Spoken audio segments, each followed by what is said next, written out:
26ನೇ ತಾರೀಕು ಗುರುವಾರದಿಂದ ಇವತ್ತಿನವರೆಗೆ ನಾವು ಕಠೋಪನಿಷತ್ತಿನ ಕಾಲಗತಿಯಲ್ಲಿ ಓಡ್ತಾ ಇದ್ವಿ. ಶ್ರೀಮತಿ ಸುಂದರಲಕ್ಷ್ಮಮ್ಮ ಮತ್ತು ಶ್ರೀ ಬೇಟಯ್ಯ ಶೆಟ್ಟಿ ದತ್ತಿಯ ಆಶ್ರಯದಲ್ಲಿ ಈ ಪ್ರವಚನಮಾಲೆ ಏರ್ಪಾಟಾಗಿತ್ತು. ತಿರುಪತಿ ಸಂಸ್ಕೃತ ವಿಶ್ವವಿದ್ಯಾಲಯದ ಪ್ರಾಚಾರ್ಯರು, ಕೆಲವು ಕಾಲ ಅಲ್ಲಿಯ ಉಪಕುಲಪತಿಗಳಾಗಿ ಕಾರ್ಯವನ್ನು ನಿರ್ವಹಿಸಿದಂತಹ ಪ್ರೊಫೆಸರ್ ಎಂ.ಎಲ್. ನರಸಿಂಹಮೂರ್ತಿಯವರು ಅತ್ಯಂತ ಮನೋಜ್ಞವಾಗಿ ಈ ಸರಣಿಯನ್ನು ನಡೆಸಿಕೊಟ್ಟಿದ್ದಾರೆ. ಅಣೋರಣೀಯಾನ್ ಮಹತೋ ಮಹೀಯಾನ್ ಅಂತ ಹೇಳ್ತಕ್ಕಂಥ ಕಠೋಪನಿಷತ್ತೇ ನೋಡೋದಿಕ್ಕೆ ಚಿಕ್ಕದಾದರೂ ಕೂಡ ಅದನ್ನು ವಿವರಿಸುವವರ ಸಾಮರ್ಥ್ಯದ ಮೇಲೆ ಅದು ಹೇಗೆಲ್ಲ ತೋರಿಕೊಳ್ಳುತ್ತೆ ಅನ್ನೋದರ ಒಂದು ಉದಾಹರಣೆಯಾಗಿ ಕಠೋಪನಿಷತ್ತಿನ 2 ಸರಣಿಗಳು ನಮ್ಮೆದುರುಗಡೆ ತೆರೆದುಕೊಂಡಿವೆ. 2 ಸರಣಿಯಲ್ಲಿ ಅದು ಮುಗಿಯಲ್ಲ, ಮುಂದಿನ ಫೆಬ್ರವರಿಯಲ್ಲಿ ಅದರ ಮುಂದುವರಿದ ಭಾಗ ಕೂಡ ನಡೀಲಿಕ್ಕಿದೆ. ಸಂಸ್ಥೆಯ ಮೇಲಿನ ಅಭಿಮಾನದಿಂದ, ತಮ್ಮೆಲ್ಲರ ಮೇಲಿನ ಪ್ರೀತಿಯಿಂದ ಈ ಸರಣಿಯನ್ನು ನಡೆಸಿಕೊಡ್ತಾ ಇರತಕ್ಕಂತಹ ವಿದ್ವಾನ್ ಎಂ.ಎಲ್. ನರಸಿಂಹಮೂರ್ತಿಯವರಿಗೆ ತಮ್ಮೆಲ್ಲರ ಪರವಾಗಿ, ದತ್ತಿಯ ಪರವಾಗಿ ಹೃತ್ಪೂರ್ವಕ ಕೃತಜ್ಞತೆಗಳನ್ನು ಸಲ್ಲಿಸ್ತೇನೆ. ಆಗಲೇ ಹೇಳಿದ ಹಾಗೆ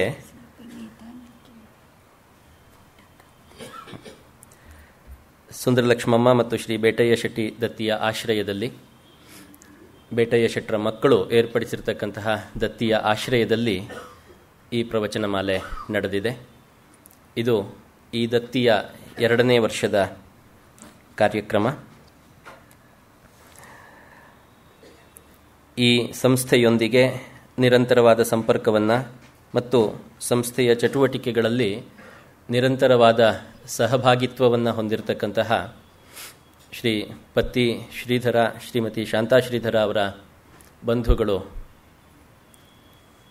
ಅಂತಂದರೆ ಪತ್ತಿ ಶ್ರೀಧರ ಅವರ ಮಾವನವರು ಬೇಟಯ್ಯ ಶೆಟ್ಟರು, ಅವರ ಮಕ್ಕಳು ಸಂಸ್ಥೆಯ ಮೇಲಿನ ಪ್ರೀತಿಯಿಂದ, ಅಭಿಮಾನದಿಂದ ಏರ್ಪಡಿಸಿರ್ತಕ್ಕಂತಹ ದತ್ತಿ ಇದು. ಕಳೆದ 5-6 ದಿನಗಳ ಈ ಪ್ರವಚನ ಮಾಲೆಯಲ್ಲಿ ಅವರ ಕುಟುಂಬವೂ ಕೂಡ ಇಲ್ಲಿ ಉಪಸ್ಥಿತವಿದೆ. ಅವರಿಗೆ ಸಂಸ್ಥೆಯ ಪರವಾಗಿ, ತಮ್ಮೆಲ್ಲರ ಪರವಾಗಿ ಹೃತ್ಪೂರ್ವಕ ಕೃತಜ್ಞತೆಗಳನ್ನು ಸಲ್ಲಿಸ್ತಾ ಇದ್ದೇನೆ. ಆಗಲೇ ಹೇಳಿದ ಹಾಗೆ ಈ ಸರಣಿ ಮತ್ತೆ ಫೆಬ್ರವರಿಯಲ್ಲಿ ಮುಂದುವರಿಲಿಕ್ಕಿದೆ. ಅದರ ದಿನಾಂಕ, ಉಳಿದ ವಿವರಗಳನ್ನು ಮುಂದಿನ ಏನು ಪ್ರೋಗ್ರಾಮ್ ಶೆಡ್ಯೂಲ್ ಬರುತ್ತೆ ಅದರಲ್ಲಿ ಲಭ್ಯವಿರುತ್ತೆ. ಈ ಸರಣಿಯನ್ನು ಮುಂದುವರಿಸೋದಕ್ಕೆ ಸಹರ್ಷದಿಂದ ಒಪ್ಪಿಕೊಂಡು ಅದಕ್ಕೆ ಸಮಯವನ್ನು ನೀಡ್ತಾ ಇರತಕ್ಕಂತಹ ವಿದ್ವಾನ್ ಎಂ.ಎಲ್. ನರಸಿಂಹಮೂರ್ತಿಯವರಿಗೆ ಮತ್ತೊಮ್ಮೆ ಹೃತ್ಪೂರ್ವಕವಾದ ಕೃತಜ್ಞತೆಗಳನ್ನು ಸಲ್ಲಿಸ್ತಾ, ಬೇಟಯ್ಯ ಶೆಟ್ಟಿಯವರ ಮಕ್ಕಳಾದ ಶ್ರೀ ಕೃಷ್ಣಕುಮಾರ್ ಅವರು, ಬಿ. ಸೂರ್ಯಪ್ರಕಾಶ್ ಅವರು, ಶ್ರೀನಿವಾಸ ಮೂರ್ತಿಯವರು ಇವತ್ತು ನಮ್ಮೊಂದಿಗಿದ್ದಾರೆ. ಅವರು ಶ್ರೀನಿವಾಸ ಮೂರ್ತಿಯವರನ್ನು ಗೌರವಿಸಬೇಕಾಗಿ ಪ್ರಾರ್ಥಿಸ್ತೇನೆ.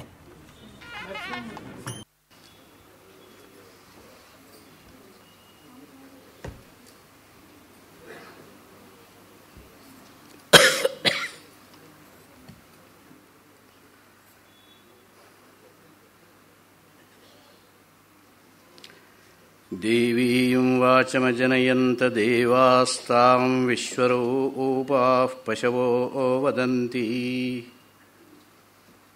ಸಾನೋ ಮಂದ್ರೇಶಮೂರ್ಜನ್ದುಹಾನಾಧೇನುರ್ವಾಗಸ್ಮಾನುಪಸುಷ್ಟುತೈತು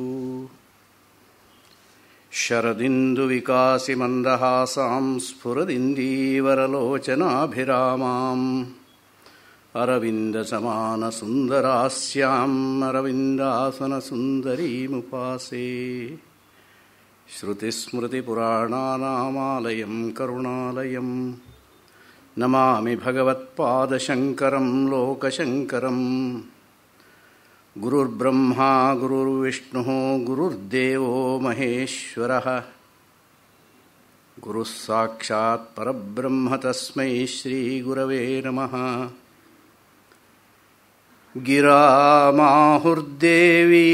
ದ್ರುಹಿಣಗೃಹಿಣೀಮಾಗಮವಿದಃ ಹರೇಃ ಪತ್ನೀಂ ಪದ್ಮಾಂ ಹರಸಹಚರೀಮದ್ರಿತನಯಾಂ ತುರೀಯಾ ಕಾಪಿ ತ್ವಂ ದುರಧಿಗಮನಿಸ್ಸೀಮ ಮಹಿಮಾ ಮಹಾಮಾಯಾ ವಿಶ್ವಂ ಭ್ರಮಯತಿ ಪರಬ್ರಹ್ಮ ಮಹಿಷೀ.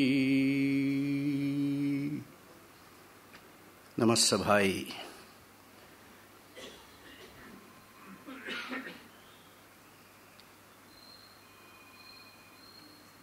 ಈ ದಿವಸ ಏನು ಮಾತನಾಡಬೇಕು ಅಂತ ತೋಚ್ತಾ ಇಲ್ಲ. ಕಳೆದ 5 ದಿವಸದಿಂದ ಕಠೋಪನಿಷತ್ತಿನ 2ನೇ ಅಧ್ಯಾಯದ ವ್ಯಾಖ್ಯಾನವನ್ನು ನನ್ನ ಬುದ್ಧಿಗೆ ತೋಚಿದಷ್ಟು ಹೇಳಿದ್ದೇನೆ. ಇನ್ನೂ ಅದರ 2 ವಲ್ಲಿ ಬಾಕಿ ಇದೆ. ಆ 2 ವಲ್ಲಿಯನ್ನು ಈ ಪರ್ಯಾಯದಲ್ಲಿ ಮುಗಿಸ್ಲಿಕ್ಕೆ ಆಗೋದಿಲ್ಲ. ಹಾಗಾಗಿ ಮುಂದಿನ ಪರ್ಯಾಯದಲ್ಲಿ ಮುಗಿಸ್ಲಿಕ್ಕೆ ಪ್ರಯತ್ನ ಅಂತೂ ಪಡ್ತೇನೆ.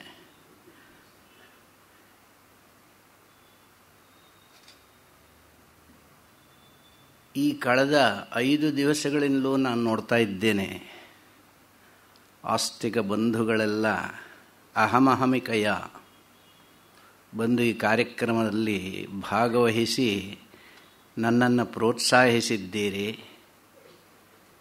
ಹಿರಿಯರೆಲ್ಲ ನನ್ನನ್ನು ಆಶೀರ್ವದಿಸಿದ್ದೀರಿ.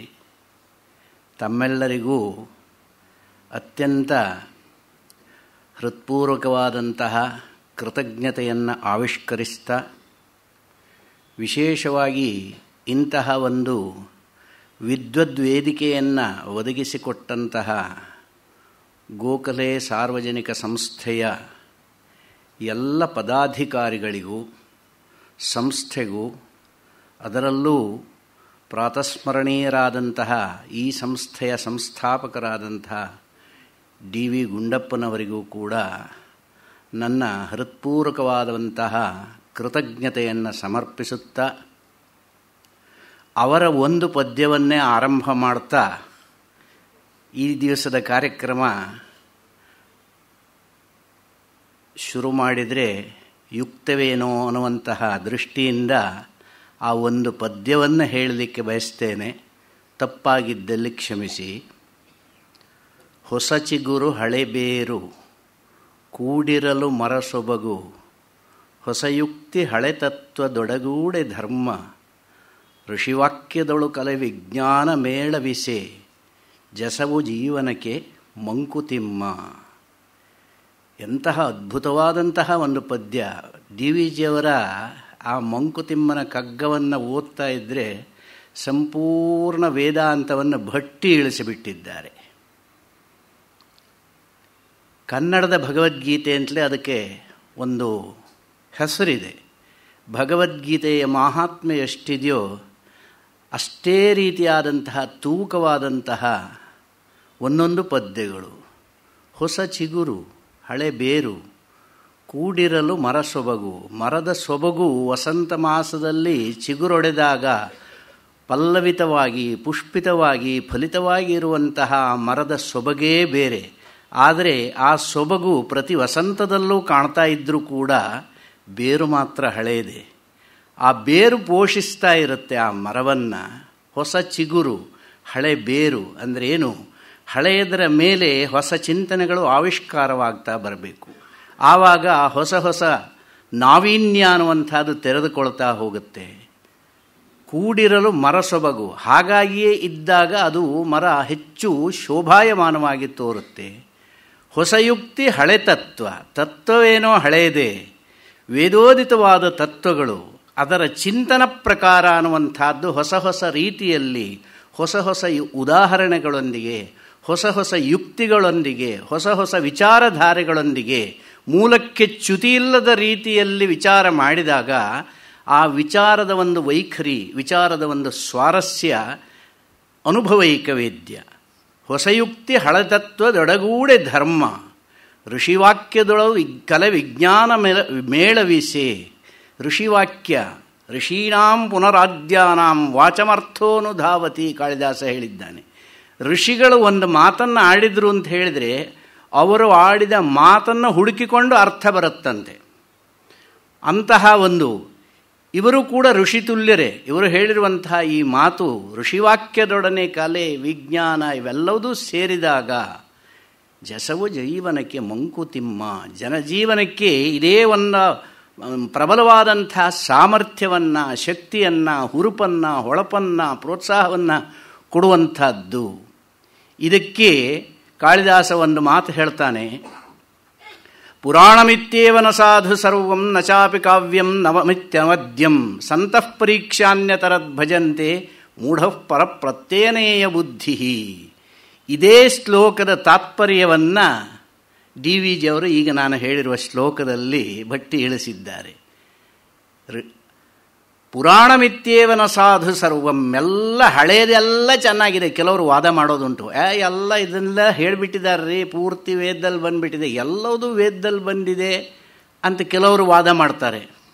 ಇನ್ನು ಕೆಲವರು ಹಳೇದು ಮಾತ್ರ ಚೆನ್ನಾಗಿರುತ್ತೆ, ಹೊಸದು ಯಾವುದು ಚೆನ್ನಾಗಿರೋದಿಲ್ಲ, ಈ ರೀತಿಯಾಗಿ ಹೇಳುವವರು ಇರ್ತಾರೆ. ಅದು ಎರಡೂ ಸರಿಯಲ್ಲ, ಯಾವುದೂ ಕೂಡ ಅತಿಯಾಗಬಾರದು. ಯಾವುದೊಂದು ಮಿಸೈಲ್ ಕಂಡು ಹಿಡಿದ್ರು ಅಂತ ಹೇಳಿದ್ರೆ ವೇದದಲ್ಲಿ ಹೇಳಿದೆ ಅಂತ ಹೇಳಿದ್ರಿ ಏನು ಹೇಳೋಣ.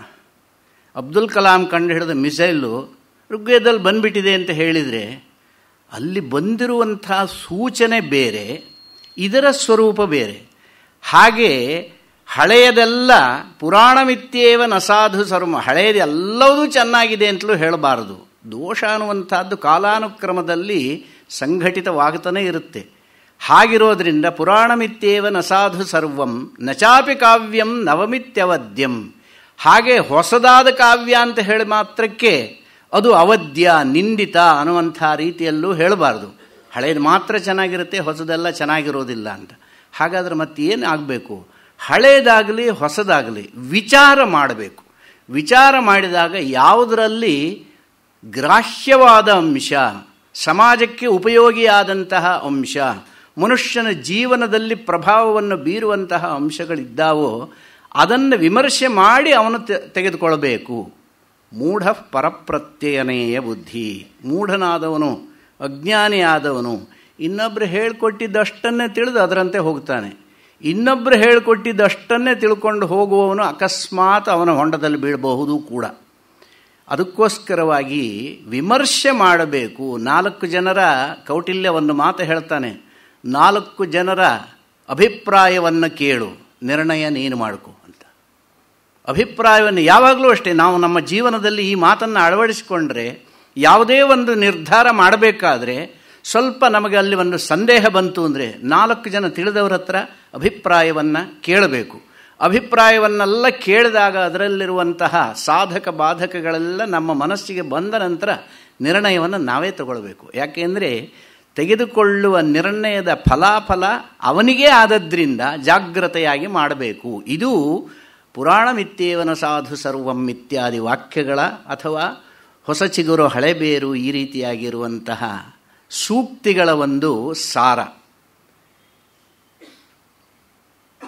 ನಿನ್ನೆ ದಿವಸ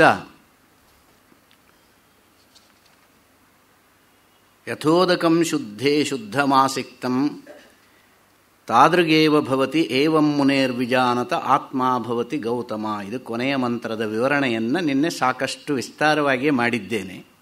ಅದರ ಮುಂದಿನ ಭಾಗ ಪುರಮೇಕಾದಶದ್ವಾರಮಜಸ್ಯಾವಕ್ರಚೇತಸಃ ಅನುಷ್ಠಾಯ ನ ಶೋಚತಿ ವಿಮುಕ್ತಶ್ಚ ವಿಮುಚ್ಯತೆ ಏತದ್ವೈತತ್.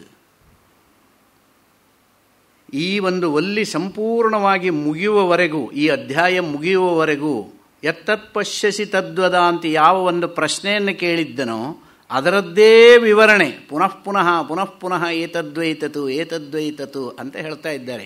ಹೇಗಾದರೂ ಜಿಜ್ಞಾಸುಗಳ ಬುದ್ಧಿಯಲ್ಲಿ ಇದು ಪ್ರವೇಶಿಸಲಿ ಎನ್ನುವ ದೃಷ್ಟಿಯಿಂದ ಬೇರೆ ಬೇರೆ ರೀತಿಯಾದ ವಿವರಣೆಯನ್ನು ಮಾಡ್ತಾ ಹೇಳ್ತಾ ಇದ್ದಾರೆ. ಈಗ ಪುರಂ ಏಕಾದಶದ್ವಾರಂ ಅಜಸ್ಯ ಅವಕ್ರಚೇತಸಃ, ಅವಕ್ರಂ ಚೇತಃ ಯಸ್ಯ ಸಹ ಅವಕ್ರಚೇತಾ ಅಂದರೆ ಬಹಳ ಶುದ್ಧವಾದಂಥ ಚೈತನ್ಯ ಸ್ವರೂಪ ಏನಿದೆಯೋ ಆ ಶುದ್ಧ ಚೈತನ್ಯ ಸ್ವರೂಪ ಪುರಂ ಏಕಾದಶದ್ವಾರಂ.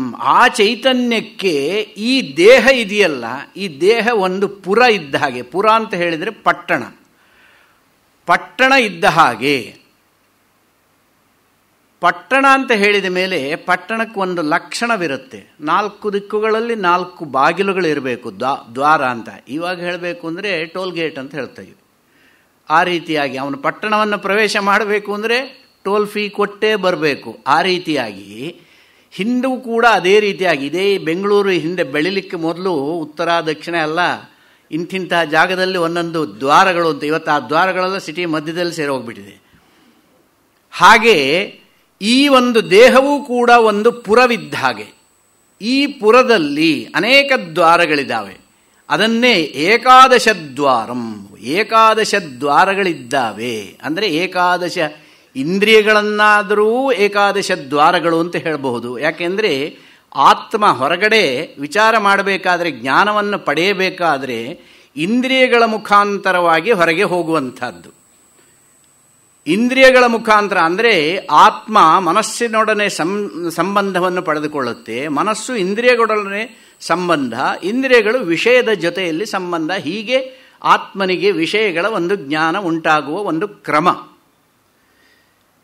ಆ ರೀತಿಯಾದಂಥ ನಾನಾ ಛಿದ್ರ ಘಟೋದರ ಸ್ಥಿತ ಮಹಾದೀಪ ಪ್ರಭಾ ಭಾಸ್ವರಂ ಜ್ಞಾನಂ ಯಸ್ಯ ಚಕ್ಷುರಾಧಿಕರಣ ದ್ವಾರ ಬಹಿಸ್ಪಂದತೆ ಜಾನಾಮೀತಿ ತಮೇವ ಭಾಂತಮನುಭಾತ್ಯೇತತ್ ಸಮಸ್ತಂ ಜಗತ್ ತಸ್ಮೈ ಶ್ರೀ ಗುರುಮೂರ್ತಯೇ ನಮೈದಂ ಶ್ರೀದಕ್ಷಿಣಾಮೂರ್ತಯೇ. ದಕ್ಷಿಣಾಮೂರ್ತಿ ಸ್ತೋತ್ರದಲ್ಲಿ ಶಂಕರ ಭಗವತ್ಪಾದರು ಅತ್ಯಂತ ಮಾರ್ಮಿಕವಾಗಿ ಇದರ ವಿವರಣೆಯನ್ನು ಕೊಟ್ಟಿದ್ದಾರೆ.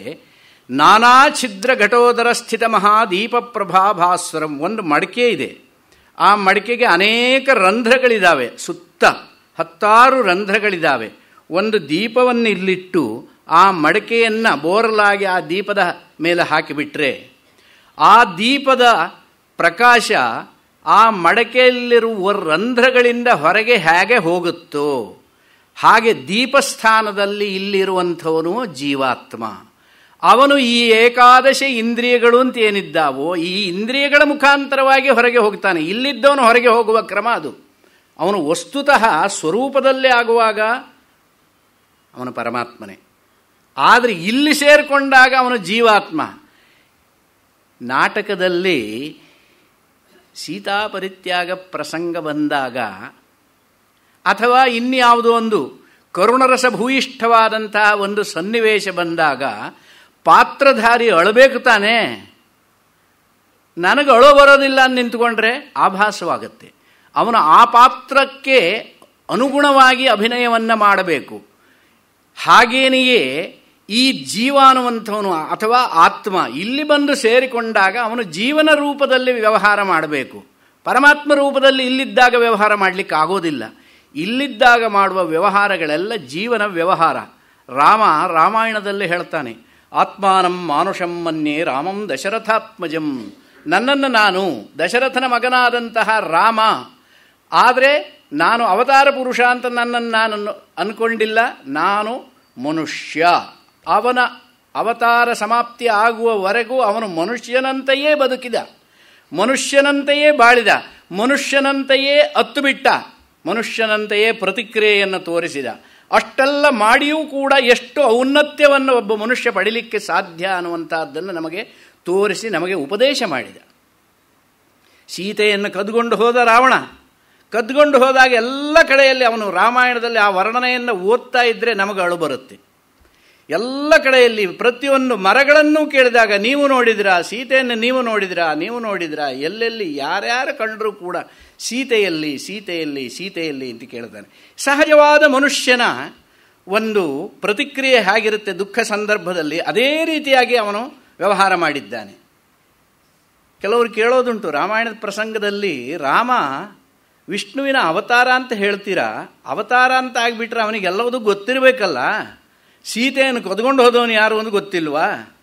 ಗೊತ್ತಿರಬೇಕು. ಅವಳು ಎಲ್ಲಿದ್ದಾಳೆ ಅನ್ನೋದು, ಬದುಕಿದ್ದಾಳೋ ಇಲ್ಲವೋ ಅನ್ನುವಂಥದ್ದು ಗೊತ್ತಿರಬೇಕು. ಇಷ್ಟಾದರೂ ಅವನು ಹುಡುಕಲಿಕ್ಕೆ ಸೀತೆಯನ್ನು ಅಂತ ಹೇಳಿ 4 ದಿಕ್ಕುಗಳಲ್ಲಿ ಕಪಿಸೈನ್ಯವನ್ನು 4 ಕಡೆಯಲ್ಲಿ ಕಳಿಸಿದ್ನಲ್ಲ, ಇದು ಸರಿಯೇ ಅಂತ. ಇದು ಸರಿಯೇ ಅಂತ ಹೇಳಿ ಆತ್ಮಾನಂ ಮಾನುಷಂ ಮನ್ಯೆ, ಮನುಷ್ಯನಾದವನು ಮಾಡುವ ಕ್ರಮದಲ್ಲೇ ಅವನು ಮಾಡಿದ್ದಾನೆ. ಮನುಷ್ಯನಾದವನಿಗೆ ಎಲ್ಲ ಜ್ಞಾನವಿತ್ತು ಅನ್ನೋ ರೀತಿಯಲ್ಲಿ ಯಾರು ಇರೋದಿಲ್ಲ. ಮನುಷ್ಯನಾದವನು ಸರ್ವಜ್ಞನಾಗಿ ಇರೋದಿಲ್ಲ ಹೇಗೋ ಹಾಗೆ ಅವನು ಸರ್ವಜ್ಞನಂತೆ ಇದ್ದಾನೆ ಏನೋ ಅರ್ಥವಲ್ಲ. ಹಾಗೆ ಹೇಳೋದಾದರೆ ಪರಮಾತ್ಮನಿಗೆ ಇಷ್ಟೆಲ್ಲ ಕಪಿ ಸೈನ್ಯ ಎಲ್ಲ ತಗೊಂಡು ಹೋಗಿ ರಾವಣನ ಜೊತೆ ಯುದ್ಧ ಮಾಡಬೇಕಾ? ಸಾಕ್ಷಾತ್ ಪರಮಾತ್ಮನೇ ತಾನೇ. ಅವನು ಕೂತಲ್ಲೇ ಅವನನ್ನು ಸಾಯಿಸಿಬಿಡಬಹುದಾಗಿತ್ತು. ಕೇವಲ ಒಂದು ಕಾಕಾಸುರನ ಉಪಟಳವನ್ನು ತಡೆಯಲಾರದೆ ಸೀತೆ ಖಿನ್ನಳಾದಾಗ ಒಂದು ಹುಲ್ಲುಕಡ್ಡಿಯನ್ನು ಬ್ರಹ್ಮಾಸ್ತ್ರವಾಗಿ ಮಂತರಿಸಿ ಬಿಟ್ಟು ಆ ಕಾಕಾಸುರ ಇಡೀ ಚತುರ್ದಶ ಭುವನದಲ್ಲೂ ಕೂಡ ತಿರುಗಿ ತಿರುಗಿ ಯಾರಲ್ಲೂ ರಕ್ಷಣೆ ಸಿಗದೆ ಪುನಃ ರಾಮನನ್ನೇ ಶರಣಾಗತನಾದಾಗ ಅವನಿಗೆ ಅಭಯವನ್ನು ಕೊಡ್ತಾನೆ. ಅದಕ್ಕೋಸ್ಕರ ನಿನ್ನ ಕಣ್ಣನ್ನು ತೆಗೀತೇನೆ ಅಂತ ಹೇಳಿಬಿಟ್ಟು ಒಂದು ಕಣ್ಣು ತೆಗೀತಾನೆ. ಬಿಟ್ಟ ಅಸ್ತ್ರಕ್ಕೆ ಬಲಿ ಇಲ್ಲದೆ ಆ ಅಸ್ತ್ರ ಹಿಂದಿರುಗೋದಿಲ್ಲ ಅಂತ. ಅದಕ್ಕೆ ಕಾಗೆಗೆ ಯಾವತ್ತೂ ಏಕಾಕ್ಷೀನು, ಅವು ಯಾವಾಗಲೂ ಓರೆಯಲ್ಲೇ ನೋಡ್ತಾವೆ, ನೇರವಾಗಿ ನೋಡೋದಿಲ್ಲ. ಹಾಗೆ ಅಂತಹ ಸಾಮರ್ಥ್ಯ ಇದ್ದವನು ರಾವಣನನ್ನು ಸಂಹಾರ ಮಾಡಲಿಕ್ಕೆ ಇದು ಯಾಕೆ ಮಾಡಿದ ಅಂತ ಕೇಳಿದರೆ, ಮನುಷ್ಯ ಜನ್ಮವನ್ನು ಪಡೆದ ನಂತರದಲ್ಲಿ ಮನುಷ್ಯೋಚಿತವಾದ ರೀತಿಯಲ್ಲಿ ವ್ಯವಹಾರ ಮಾಡಬೇಕು. ಅದೇ ರೀತಿಯಲ್ಲಿ ಅವನು ಎಲ್ಲ ಕಡೆಗೂ ಕಳುಹಿಸಿದ. ಹಾಗಾದರೆ ಅಲ್ಲಿ ಇನ್ನೂ ಒಂದು ಪ್ರಶ್ನೆ ಬರೋದುಂಟು. ದಕ್ಷಿಣ ದಿಕ್ಕಿಗೆ ಹೊರಟಂತಹ ಇದಕ್ಕೆ ಯಾಕೆ ಅವನು ಹನುಮಂತನಿಗೆ ಈ ರೀತಿಯಾದಂತಹ ತನ್ನ ಮುದ್ರೆ ಉಂಗುರವನ್ನು ಕೊಟ್ಟ? ಅವನಿಗೆ ಗೊತ್ತಿತ್ತ? ಅವನಿಗೆ ಗೊತ್ತಿದ್ದಿರಬಹುದು, ಅಥವಾ ಗೊತ್ತಿದ್ದಿರಬಹುದು ಅನ್ನುವುದಕ್ಕಿಂತಲೂ ಸರಿಯಾದ ಉತ್ತರ ಯಾವುದು? ಆ ರೀತಿ ಹೇಳಿದರೆ ಅದು ಪಲಾಯನವಾದದ ಉತ್ತರವಾಗುತ್ತೆ. ಅವನಿಗೆ ಕಳಿಸಿರುವ ಜನಗಳಲ್ಲಿ ಕಪಿಗಳಲ್ಲಿ ಹೆಚ್ಚು ಶ್ರದ್ಧೆ ಇದ್ದದ್ದು ಹನುಮಂತನ ಮೇಲೆ. ಹನುಮಂತ ಎಂಥವನು ಅಂತ ಕೇಳಿದರೆ, ಮನೋಜವಂ ಮಾರುತ ತುಲ್ಯ ವೇಗಂ ಜಿತೇಂದ್ರಿಯಂ ಬುದ್ಧಿಮತಾಂ ವರಿಷ್ಠಂ ವಾತಾತ್ಮಜಂ ವಾನರಯೂಥ ಮುಖ್ಯಂ ಶ್ರೀರಾಮದೂತಂ ಮನಸಾ ಸ್ಮರಾಮಿ ಅಂತ ಹೇಳೋದಿಲ್ವೇ? ಅವನು ಅತ್ಯಂತ ಬುದ್ಧಿವಂತ. ಎಂಥ ಬುದ್ಧಿವಂತ ಅಂತ ಹೇಳೋದು ಇವನಿಗೆ ಆ ಒಂದು ಅರಣ್ಯದಲ್ಲೇ ಅವನ ಸುಗ್ರೀವನ ಸಖ್ಯ ಆಗುವ ಮೊದಲು, ಯಾವಾಗ ರಾಮನ ಮತ್ತು ಹನುಮಂತನ ಸಮಾಗಮವಾಗುತ್ತೋ ಮೊದಲನೆಯದಾಗಿ, ಆವಾಗಲೇ ಅವನ ವ್ಯಕ್ತಿತ್ವ ಪರಿಚಯವಾಗಿಬಿಡುತ್ತೆ. ಅವನು ಬಂದು ಸುಗ್ರೀವ ಹೇಳ್ತಾನೆ, ಯಾರೋ ಇಬ್ಬರು ಬರ್ತಾ ಇದ್ದಾರೆ ಎಂದು. ಸುಗ್ರೀವನಿಗೆ ವಾಲಿಯ ಮೇಲೆ ಸಂಶಯ, ಯಾರೋ ನನ್ನನ್ನು ಕೊಲ್ಲಿಕ್ಕೆ ಅವನು ಕಳಿಸಿದ್ದಾನೆ, ಯಾರು ನೋಡು ಅಂತ. ಇವನು ನೋಡ್ತಾನೆ, ನೋಡಿಬಿಟ್ಟು ಯಾರೋ ಇಬ್ಬರು ಬರ್ತಾ ಇದ್ದಾರೆ, ಹಾಗಾದರೆ ಮಾತಾಡಿಸಿ ಬಾ, ಯಾರು ಏನು ತಿಳ್ಕೊಂಡು ಬಾ ಅಂತ. ಇವನು ಹೋಗ್ತಾನೆ, ಭಿಕ್ಷು ರೂಪದಲ್ಲಿ ಹೋಗಿ ಅವರನ್ನು ಮಾತಾಡಿಸ್ತಾನೆ. ಮಾತನಾಡಿ ಯಾರು ನೀವು, ಎಂಥವರು, ಎಲ್ಲ ವಿಶೇಷಗಳನ್ನೆಲ್ಲ ತಿಳಿದುಕೊಂಡ ನಂತರ ರಾಮ ಒಂದು ಮಾತಾಡ್ತಾನೆ. ಅದು ಹನುಮಂತನ ವ್ಯಕ್ತಿತ್ವಕ್ಕೆ ಕಲಶವಿಟ್ಟಂತೆ ಇರುವಂಥ ಮಾತು. ನಾನೃಗ್ವೇದ ವಿನೀತಸ್ಯ ನಾಯಜುರ್ವೇದ ಧಾರಿಣಃ ನಾಸಾಮವೇದ ವಿದುಷಃ ಶಕ್ಯಮೇವಂ ಪ್ರಭಾಷಿತಂ ನೂನಂ ವ್ಯಾಕರಣಂ ಕೃಷ್ಣಂ ಅನೇನ ಬಹುಧಾ ಶ್ರುತಂ ಬಹುವ್ಯಾಹೃತಾನೇನ ನ ಕಿಂಚಿತ್ ಅಪಶಬ್ದಿತಂ ಅನಯಾ ತ್ರಿಸ್ಥಯಾ ವಾಚ ತ್ರಿಸ್ಥಾನಂ ಚಿತ್ರಯಾ ವಾಚ ತ್ರಿಸ್ಥಾನಂ ವ್ಯಂಜನಸ್ಥಯ ಕಸ್ಯನಾರಾಧ್ಯತೆ ಚಿತ್ತಂ ಉದ್ಯತಾಸೇರರೇರಪಿ ರಾಮಾಯಣದಲ್ಲಿ ವರ್ಣನೆ ಮಾಡಿದ್ದು. ಋಗ್ವೇದಾಧ್ಯಯನದಿಂದ ವಿನೀತನಾಗದೆ ಯಜುರ್ವೇದ ಧಾರಣೆಯನ್ನು ಮಾಡದವನ, ಸಾಮದ ಸ್ವರೂಪವನ್ನು ತಿಳಿಯದವನ ಬಾಯಲ್ಲಿ ಇಂತಹ ಮಾತು ಬರಲಿಕ್ಕೆ ಸಾಧ್ಯವಿಲ್ಲ. ಇವನು ಅಲ್ಲಿ ಅದೆಲ್ಲವನ್ನೂ ತಿಳಿದಿದ್ದಾನೆ. ಏನಿದರ ಮರ್ಮ ಬಹಳ ಚೆನ್ನಾಗಿದೆ. ಋಗ್ವೇದವನ್ನು ತಿಳಿಯದವನ, ಯಜುರ್ವೇದ ಧಾರಣೆ ಮಾಡದವನ, ಸಾಮವೇದವನ್ನು ತಿಳಿಯದವನ, ಜ್ಞಾನ ಪಡೆಯದವನ ಬಾಯಲ್ಲಿ ಇಂಥ ಮಾತು ಬರಲಿಕ್ಕಿಲ್ಲ. ಅಂದರೆ ತ್ರಯಿ ಅಂತ ಹೇಳ್ತಾರೆ ವೇದಕ್ಕೆ. ಸಮಗ್ರ ವೇದ ವಿದ್ವಾಂಸನಾಗಿದ್ದವನು. ಋಗ್ಯಜು ಸಾಮರೂಪವಾಗಿ ವೇದ ಅನ್ನುವಂಥದ್ದಿರುವಂಥದ್ದು. ಋಕ್ ಅಂತ ಹೇಳಿದರೆ ಅದು ಸ್ತುತಿ ಪ್ರಧಾನವಾಗಿರುವಂಥದ್ದು, ಸ್ತೋತ್ರ ರೂಪದಲ್ಲಿರಬೇಕಾದಂತಹ ಒಂದು ವೇದ. ಆ ಸ್ತೋತ್ರ ಅಂತ ಹೇಳಿದರೆ ಸ್ತೋತ್ರವನ್ನು ಮಾಡುವವನು ಯಾರಿದ್ದಾನೋ, ನಾನು ಸ್ತೋತ, ಸ್ತುತ್ಯ ಅವನು. ಸ್ತೋತ್ರ ಮಧ್ಯದಲ್ಲಿ ಸ್ತೋತ್ರ ಎಂಬ ಕ್ರಿಯೆ, ಸ್ತೋತ್ರವನ್ನು ಮಾಡುವವನು ನಾನು, ಸ್ತುತಿಸಲ್ಪಡುವವನು ಪರಮಾತ್ಮ ಅಂತ ಯಾವಾಗ ತಿಳ್ಕೊಳ್ತಾನೋ ತಾನಾಗಿ ಅವನಲ್ಲಿ ವಿನಯ ಬಂದುಬಿಡುತ್ತೆ. ನಾನು ಯಾರನ್ನು ಸ್ತುತಿಸಬೇಕೋ, ಸ್ತುತಿಸಬೇಕಾದ್ರೆ ನನಗಿಂತ ದೊಡ್ಡವರಂತಾನೆ ನಾನು ಸ್ತುತಿಸಬೇಕು. ದೊಡ್ಡವರನ್ನು ಸ್ತುತಿಸುವಾಗ ನನ್ನಲ್ಲಿ ವಿನಮ್ರತೆ ಅನ್ನುವಂಥ ತಾನಾಗೇ ಬರುತ್ತೆ. ಹಾಗೆ ಋಗ್ವೇದಾಧ್ಯಯನವನ್ನು ಮಾಡಿ ಸರಿಯಾಗಿ ಅರ್ಥವನ್ನು ತಿಳಿದವನಲ್ಲಿ ವಿನೀತ ಭಾವ ತಾನಾಗೇ ಬರುತ್ತೆ. ಆ ಹನುಮಂತನಲ್ಲಿ ಆ ವಿನೀತ ಭಾವವನ್ನು ನೋಡಿ ಅವನು ಹೇಳಿರುವಂಥದ್ದು ನಾನೃಗ್ವೇದ ವಿನೀತಸ್ಯ. ನೋಡಿ, ವಿನೀತಸ್ಯ ಅನ್ನೋ ಶಬ್ದವನ್ನೇ ಹಾಕಿದ್ದಾನೆ. ನಾಯಜುರ್ವೇದ ಧಾರಿಣಃ, ಯಜುರ್ವೇದವನ್ನು ಧಾರಣೆ ಮಾಡೋದಿದೆಯಲ್ಲ ಬಹಳ ಕಷ್ಟ. ಯಾಕೆಂದರೆ ಯಜುರ್ವೇದದಲ್ಲಿ ಕವಲುಚಿಟ್ಟೆ ಬೇರೆ ಬೇರೆ ರೀತಿಯಾಗಿ ಒಂದೇ ರೀತಿ ಮಂತ್ರ ಬಂದು 10 ಕಡೆಯಲ್ಲಿ ಬೇರೆ ಬೇರೆಯಾಗಿ ಕವಲು ಹೊಡೆದು ಹೋಗುತ್ತೆ. ಯಾವ ಪ್ರಶ್ನೆಯಲ್ಲಿ ಈ ಮಂತ್ರ ಬಂದಿದೆ ಇಲ್ಲಿ ಹೇಳ್ತಾ ಅವನು ಎಲ್ಲಿಗೋ ಹೋಗಿಬಿಡ್ಬೋದು. ಅದಕ್ಕೆ ಧಾರಣಾಶಕ್ತಿ, ಸ್ಮರಣಶಕ್ತಿ, ಧಾರಣಾಶಕ್ತಿ ಬಹಳ ಮುಖ್ಯ ಯಜುರ್ವೇದಕ್ಕೆ. ಅದರ ಅರ್ಥವನ್ನು ತಿಳ್ಕೊಳ್ಳೋ ಇಲ್ಲ ಅಂತಾದರೆ ಯಜುರ್ವೇದದಲ್ಲಿ ಸಂಪೂರ್ಣ ಯಜ್ಞ ಪ್ರಕ್ರಿಯೆಯ ವರ್ಣನೆ, ಆ ಯಜ್ಞ ಪ್ರಕ್ರಿಯೆ ಭಂಗವಾಗದ ರೀತಿಯಲ್ಲಿ ಆ ಧಾರಣೆ ಮಾಡಿಕೊಂಡು ಅದರೇ ರೀತಿಯಾಗಿ ವಿವರಣೆಯನ್ನು ಮಾಡಬೇಕು. ಹಾಗೆ ಸಾಮವೇದ ವಿದುಷಃ, ಸಾಮವೇದ ವಿದುಷಃ ನೋಡಿ, ಋಗ್ವೇದ ನಾನೃಗ್ವೇದ ವಿನೀತಸ್ಯ ನಾ ಯಜುರ್ವೇದ ಧಾರಿಣಃ ನಾ ಸಾಮವೇದ ವಿದುಷಃ. ವಿದ್ವಾಂಸ ಅಂದರೆ ಸಾಮವೇದವನ್ನು ತಿಳಿಯುವವನು. ಸಾಮವೇದ ಅನ್ನುವಂಥದ್ದು ಸಹಸ್ರವರ್ತ್ಮ ಸಾಮವೇದ, ಸಹಸ್ರ ಶಾಖೆ ಉಳ್ಳದ್ದು ಸಾಮವೇದ, ಅತ್ಯಂತ ಮಾರ್ಮಿಕವಾದಂತಹ ವೇದ ಅಂತ ಹೇಳಿದರೆ 3 ವೇದಗಳಲ್ಲಿ ಸಾಮವೇದ ಅತ್ಯಂತ ಬೃಹದ್ರೂಪದಲ್ಲಿರುವಂತಹದ್ದು, ಮಾರ್ಮಿಕವಾದದ್ದು, ಅಷ್ಟೇ ಆಧ್ಯಾತ್ಮಿಕ ವಿಚಾರಗಳನ್ನು ಒಳಗೊಂಡಂತಹ ವೇದ. ಇವತ್ತು ದೌರ್ಭಾಗ್ಯ, ಸಾಮವೇದದ ಕೇವಲ 3 ಶಾಖೆ ಉಳ್ಕೊಂಡಿದೆ. ರಾಣಾಯನೀಯ, ಕೌಥುಮ, ಇನ್ನೊಂದು ಗೌತಮ, ಈ ರೀತಿಯಾಗಿ 3 ಶಾಖೆ ಮಾತ್ರ ಉಳ್ಕೊಂಡಿದೆ. ಬಾಕಿ ಎಲ್ಲ ಲುಪ್ತವಾಗಿ ಹೋಗಿದೆ. ಆ ಸಾಮವೇದವನ್ನು ತಿಳಿಯದವನಿಗೆ ಈ ರೀತಿಯಾಗಿ ಮಾತನಾಡಲಿಕ್ಕೆ ಆಗುವುದಿಲ್ಲ. ಅಂದರೆ ತಿಳಿಯಬೇಕಾದ್ರೆ ಅವನ ಜ್ಞಾನವೂ ಅಷ್ಟೇ ಬೇಕು ಸಾಮವೇದದ. ಹೀಗೆ ವಿನೀತ ಭಾವ, ಧಾರಣಾಶಕ್ತಿ ಮತ್ತು ಜ್ಞಾನ, ಇದು 3 ಸೇರಿರುವಂತಹ ಹನುಮಂತ ಅನ್ನುವಂಥದ್ದು ಅವನಿಗೆ ಆವಾಗಲೇ ಪರಿಚಯವಾಗಿತ್ತು. ಇಂಥವನು ಕಾರ್ಯಸಾಧಕ ದೂತ ಅನ್ನುವಂಥದ್ದು ಅವನಿಗೆ ಮನಸ್ಸಿಗೆ ಬಂದಿದ್ದರಿಂದ ಇವನಲ್ಲಿ ಕೊಟ್ಟರೆ ಅಕಸ್ಮಾತ್ತಾಗಿ ಯಾವುದೇ ಒಂದು ಪ್ರತಿಬಂಧಕಗಳು ಬಂದರೂ ಕೂಡ ಅವನ್ನೆಲ್ಲ ದಾಟಿ ಹೋಗಿ ಇವನು ಕಾರ್ಯವನ್ನು ಮಾಡಿಕೊಂಡು ಬರಬಲ್ಲ ಎಂಬ ವಿಶ್ವಾಸವನ್ನಿಟ್ಟೇ ಅವನಿಗೆ ಮುದ್ರೆ ಉಂಗುರವನ್ನು ಕೊಡ್ತಾನೆ. ಇದಿಷ್ಟು.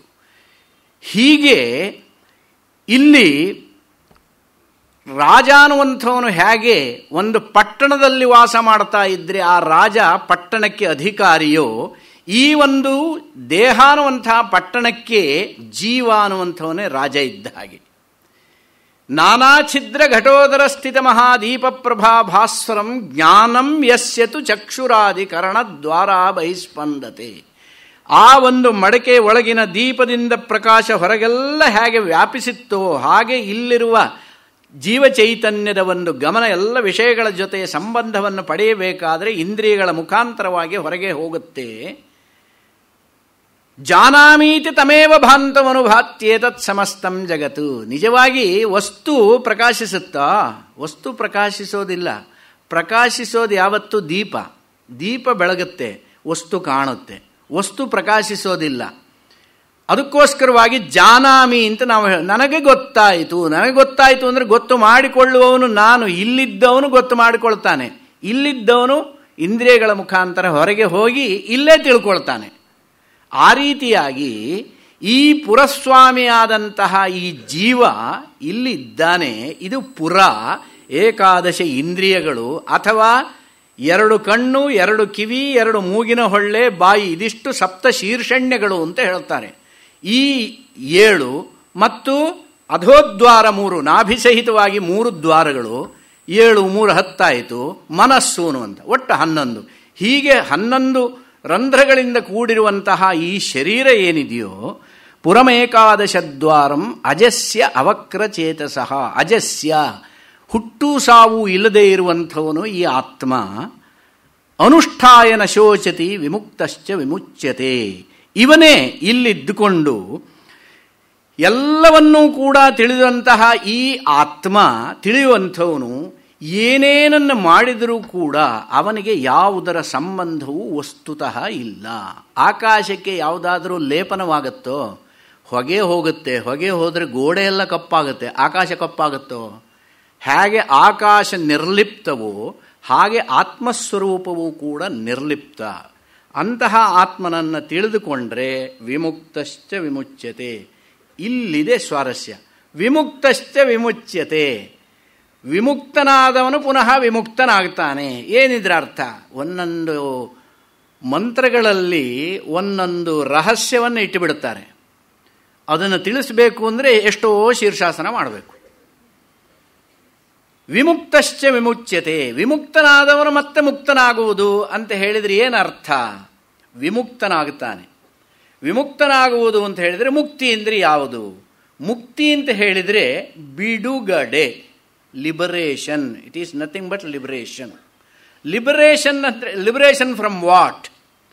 Liberation from bondage. ಇದು ನಾವು ಹೇಳುವಂಥದ್ದು.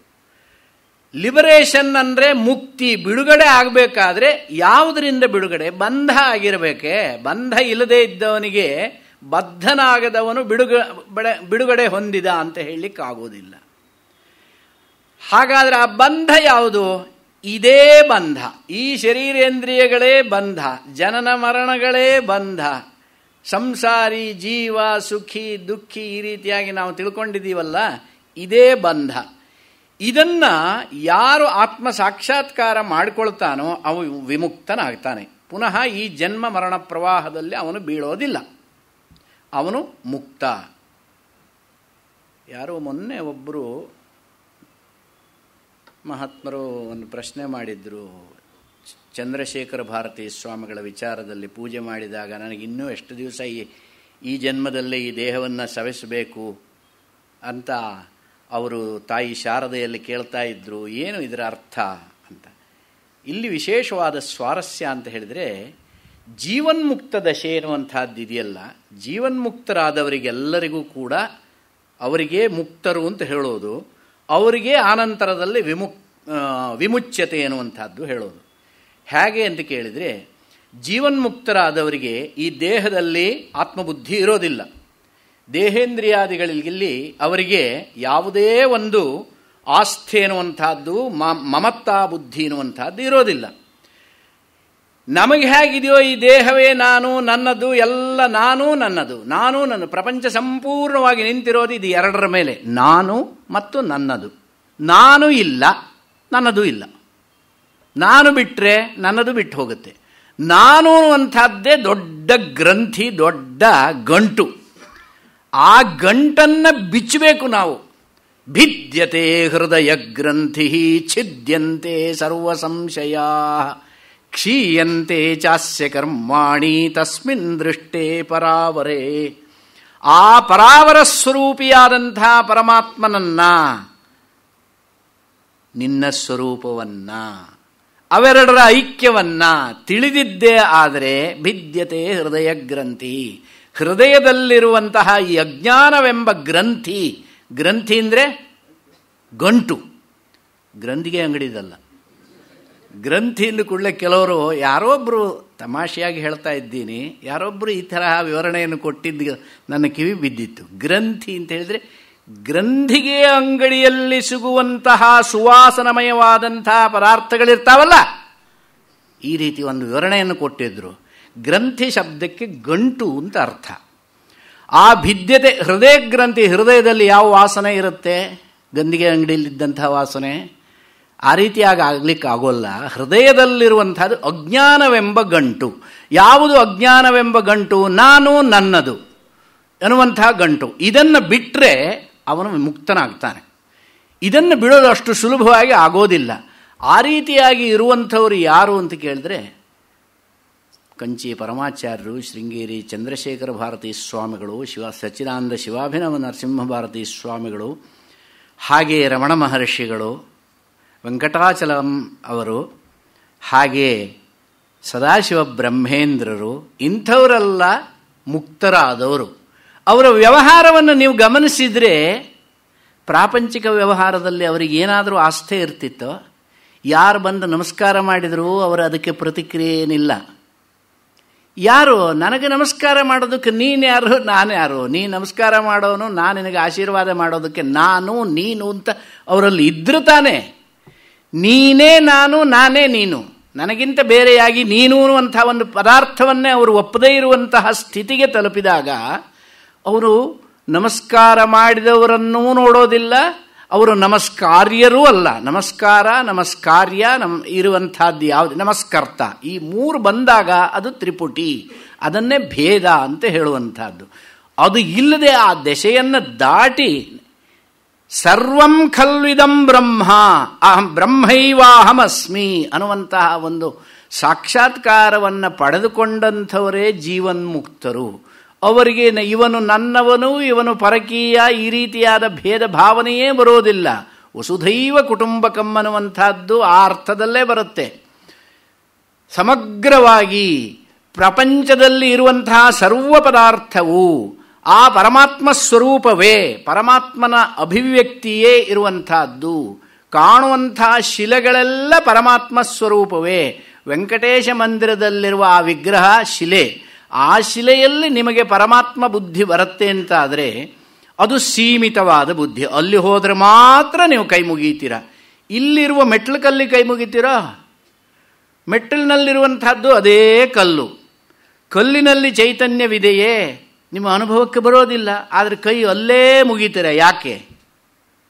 ಯಾಕೆ ಅಂತ ಕೇಳಿದ್ರೆ ನಮ್ಮ ಬುದ್ಧಿ ಇನ್ನೂ ಅಷ್ಟು ಪರಿಪಕ್ವವಾಗಿಲ್ಲ. ಪರಮಾತ್ಮನನ್ನ ಎಲ್ಲ ಕಡೆಯಲ್ಲಿ ನೋಡುವಂತಹ ಮಟ್ಟಕ್ಕೆ ನಮ್ಮ ಬುದ್ಧಿ ಬೆಳೆದಿಲ್ಲ. ನಿಜವಾಗಿ ಆ ಬುದ್ಧಿ ಬೆಳೆದ್ರೆ ಎಲ್ಲ ಕಲ್ಲು ನಿಮಗೆ ಪರಮಾತ್ಮವೇ. ಎಲ್ಲ ಕಲ್ಲುಗಳಿಗೂ ಶುನಿಚೈವ ಶ್ವಪಾಕೇಚ ಪಂಡಿತಾ ಸಮದರ್ಶನ, ಗೀತೆಯಲ್ಲೇ ಹೇಳಿದ್ದಾನೆ. ಶುನಿಚೈವ ಶ್ವಪಾಕೇಚ ಪಂಡಿತಾ ಸಮದರ್ಶಿನಃ. ಪಂಡಿತರು ಅಂದರೆ ಜ್ಞಾನಿಗಳು, ಬ್ರಹ್ಮಜ್ಞಾನಿಗಳು ನಾಯಿಯನ್ನು ನೋಡಿದರೂ ನಮಸ್ಕಾರ ಮಾಡ್ತಾರೆ. ಶ್ವಪಾಕಃ, ಚಾಂಡಾಲನನ್ನು ನೋಡಿದರೂ ನಮಸ್ಕಾರ ಮಾಡ್ತಾರೆ. ಭಗವತ್ಪಾದರ ಚರಿತ್ರೆಯಲ್ಲೇ ಇದನ್ನು ನಾವು ಕಾಣ್ತೇವೆ. ಚಾಂಡಾಲನನ್ನು ಕಂಡಾಗ ದೂರಮಪಸರ ಅಂತ ಹೇಳ್ತಾರೆ ಅವರು. ದೂರಮಪಸರ ಅಂತ ಹೇಳಿದ್ರೆ ಕಿಮಾತ್ಮ ದೇಹೋವಾ ಅಂತ ಅವನು ಕೇಳ್ತಾನೆ. ಕಿಮಾತ್ಮ ದೇಹೋವಾ, ದೂರಕ್ಕೆ ಹೋಗಬೇಕಾದ್ದು ಆತ್ಮವೋ ದೇಹವೋ ಅಂತ ಕೇಳ್ತಾನೆ ಅವನು. ಕೇಳಿರುವ ಪ್ರಶ್ನೆ ಕೂಡಲೇ ಆಚಾರ್ಯರಿಗೆ ತನ್ನ ತಪ್ಪು ಅರಿವಾಗುತ್ತೆ. ಆವಾಗ ಅವರು ಹೇಳಿರುವಂತಹದ್ದು ಅದರಲ್ಲಿ ಚಾಂಡಾಲೋಸ್ತು ಸತದ್ವಿಜೋಸ್ತು ಗುರುರಿತ್ಯೇಷ ಮನೀಷಾ ಮಮ ಅಂತ ಮನೀಷಾ ಪಂಚಕದಲ್ಲಿ ಅವರು ಹೇಳಿದ್ದಾರೆ. ಚಾಂಡಾಲನೇ ಆಗಲಿ ಯಾರೇ ಆಗಿರಲಿ ಈ ಆತ್ಮಸ್ವರೂಪವನ್ನು ತಿಳಿದವನು ನನಗೆ ಗುರು. ಸಾಕ್ಷಾತ್ ನಮಸ್ಕಾರ ಮಾಡಿಬಿಡ್ತಾರೆ ಅವರು ಚಾಂಡಾಲನಿಗೆ. ಚಾಂಡಾಲನ ರೂಪದಲ್ಲಿ ಬಂದಿರುವಂಥವನು ಪರಮಾತ್ಮನೇ. ಇವರ ಒಂದು ಜ್ಞಾನವನ್ನು ಪರೀಕ್ಷೆ ಮಾಡುವುದಕ್ಕೋಸ್ಕರ ದೂರಮಪಸರ ಅಂತ ಇವರು ಯಾವಾಗ ಹೇಳಿದ್ರು, ಸಹಜವಾಗಿ ಶಿಷ್ಯರ ಜೊತೆಯಲ್ಲಿ ನಡೆದು ಹೋಗ್ತಾ ಇದ್ದಾಗ ದಾರಿಯಲ್ಲಿ ಅಡ್ಡ ಬಂದ ಅಂತ ಹೇಳಿಬಿಟ್ಟು ದೂರಮಪಸರ ಕಿಮಾತ್ಮ ದೇಹೋವಾ. ಹೊರಗೆ ಹೋಗಬೇಕಾದ, ದೂರ ಹೋಗಬೇಕಾದ ಆತ್ಮವೋ ದೇಹವೋ. ಆತ್ಮ ಹೋಗಬೇಕು ಅಂದರೆ ಆಗೋದಿಲ್ಲ, ದೇಹ ಹೋಗಬೇಕು ಅಂದರೆ ದೇಹ ನಾನಲ್ಲ. ಈ ವಿಚಾರ ಯಾರು ತಿಳಿದಿದ್ದಾನೋ ಗುರುರಿತ್ಯೇಷ ಮನೀಷಾ ಮಮ, ಅವನು ಸಾಕ್ಷಾತ್ ಗುರುವೇ ಅಂತ ಹೇಳಿಬಿಟ್ಟು ಅವರು ಹೇಳ್ತಾರೆ. ಹಾಗೆ ತಿಳಿದವರು, ತಮ್ಮ ಜೀವನದಲ್ಲಿ ಅದನ್ನು ಆಚರಿಸಿ ತೋರಿಸಿದವರು ಸದಾಶಿವ ಬ್ರಹ್ಮೇಂದ್ರರು, ಚಂದ್ರಶೇಖರ ಭಾರತಿಗಳು. ಇಂಥವರಲ್ಲಿ ಜೀವನ್ಮುಕ್ತರು. ಜೀವನ್ಮುಕ್ತ ಶಬ್ದಕ್ಕೆ ಅರ್ಥ ಏನು ಅಂತ ಕೇಳಿದರೆ ಜೀವನ್ನೇವ ಮುಕ್ತ. ಜೀವನ್ನೇವ ಮುಕ್ತ ಅಂದರೆ ಮರಣ ಹೊಂದಿದ ನಂತರ ಮುಕ್ತಿ ಆಯಿತು ಅನ್ನೋ ಅರ್ಥವಲ್ಲ. ಈಗ ಈ ಶರೀರದಲ್ಲಿ ಇದ್ದುಕೊಂಡೇ ಮುಕ್ತರಾದವರು. ಈಗ ಆ ಮಹನೀಯರು ಕೇಳಿದ ಪ್ರಶ್ನೆ ಇದು ಪ್ರಾಸಂಗಿಕವಾಗಿ ಮೊನ್ನೆ ಅವರು ಕೇಳಿದ್ರು ನನ್ನ ಹತ್ರ ಏಕಾಂತದಲ್ಲಿ. ಅದರ ವಿವರಣೆ ಈಗ ಬರ್ತಾ ಇದೆ. ಹೇಗೆ ಅಂತ ಕೇಳಿದರೆ, ಚಂದ್ರಶೇಖರ ಭಾರತಿಗಳು ಪೂಜೆಯನ್ನು ಸದಾಶಿವ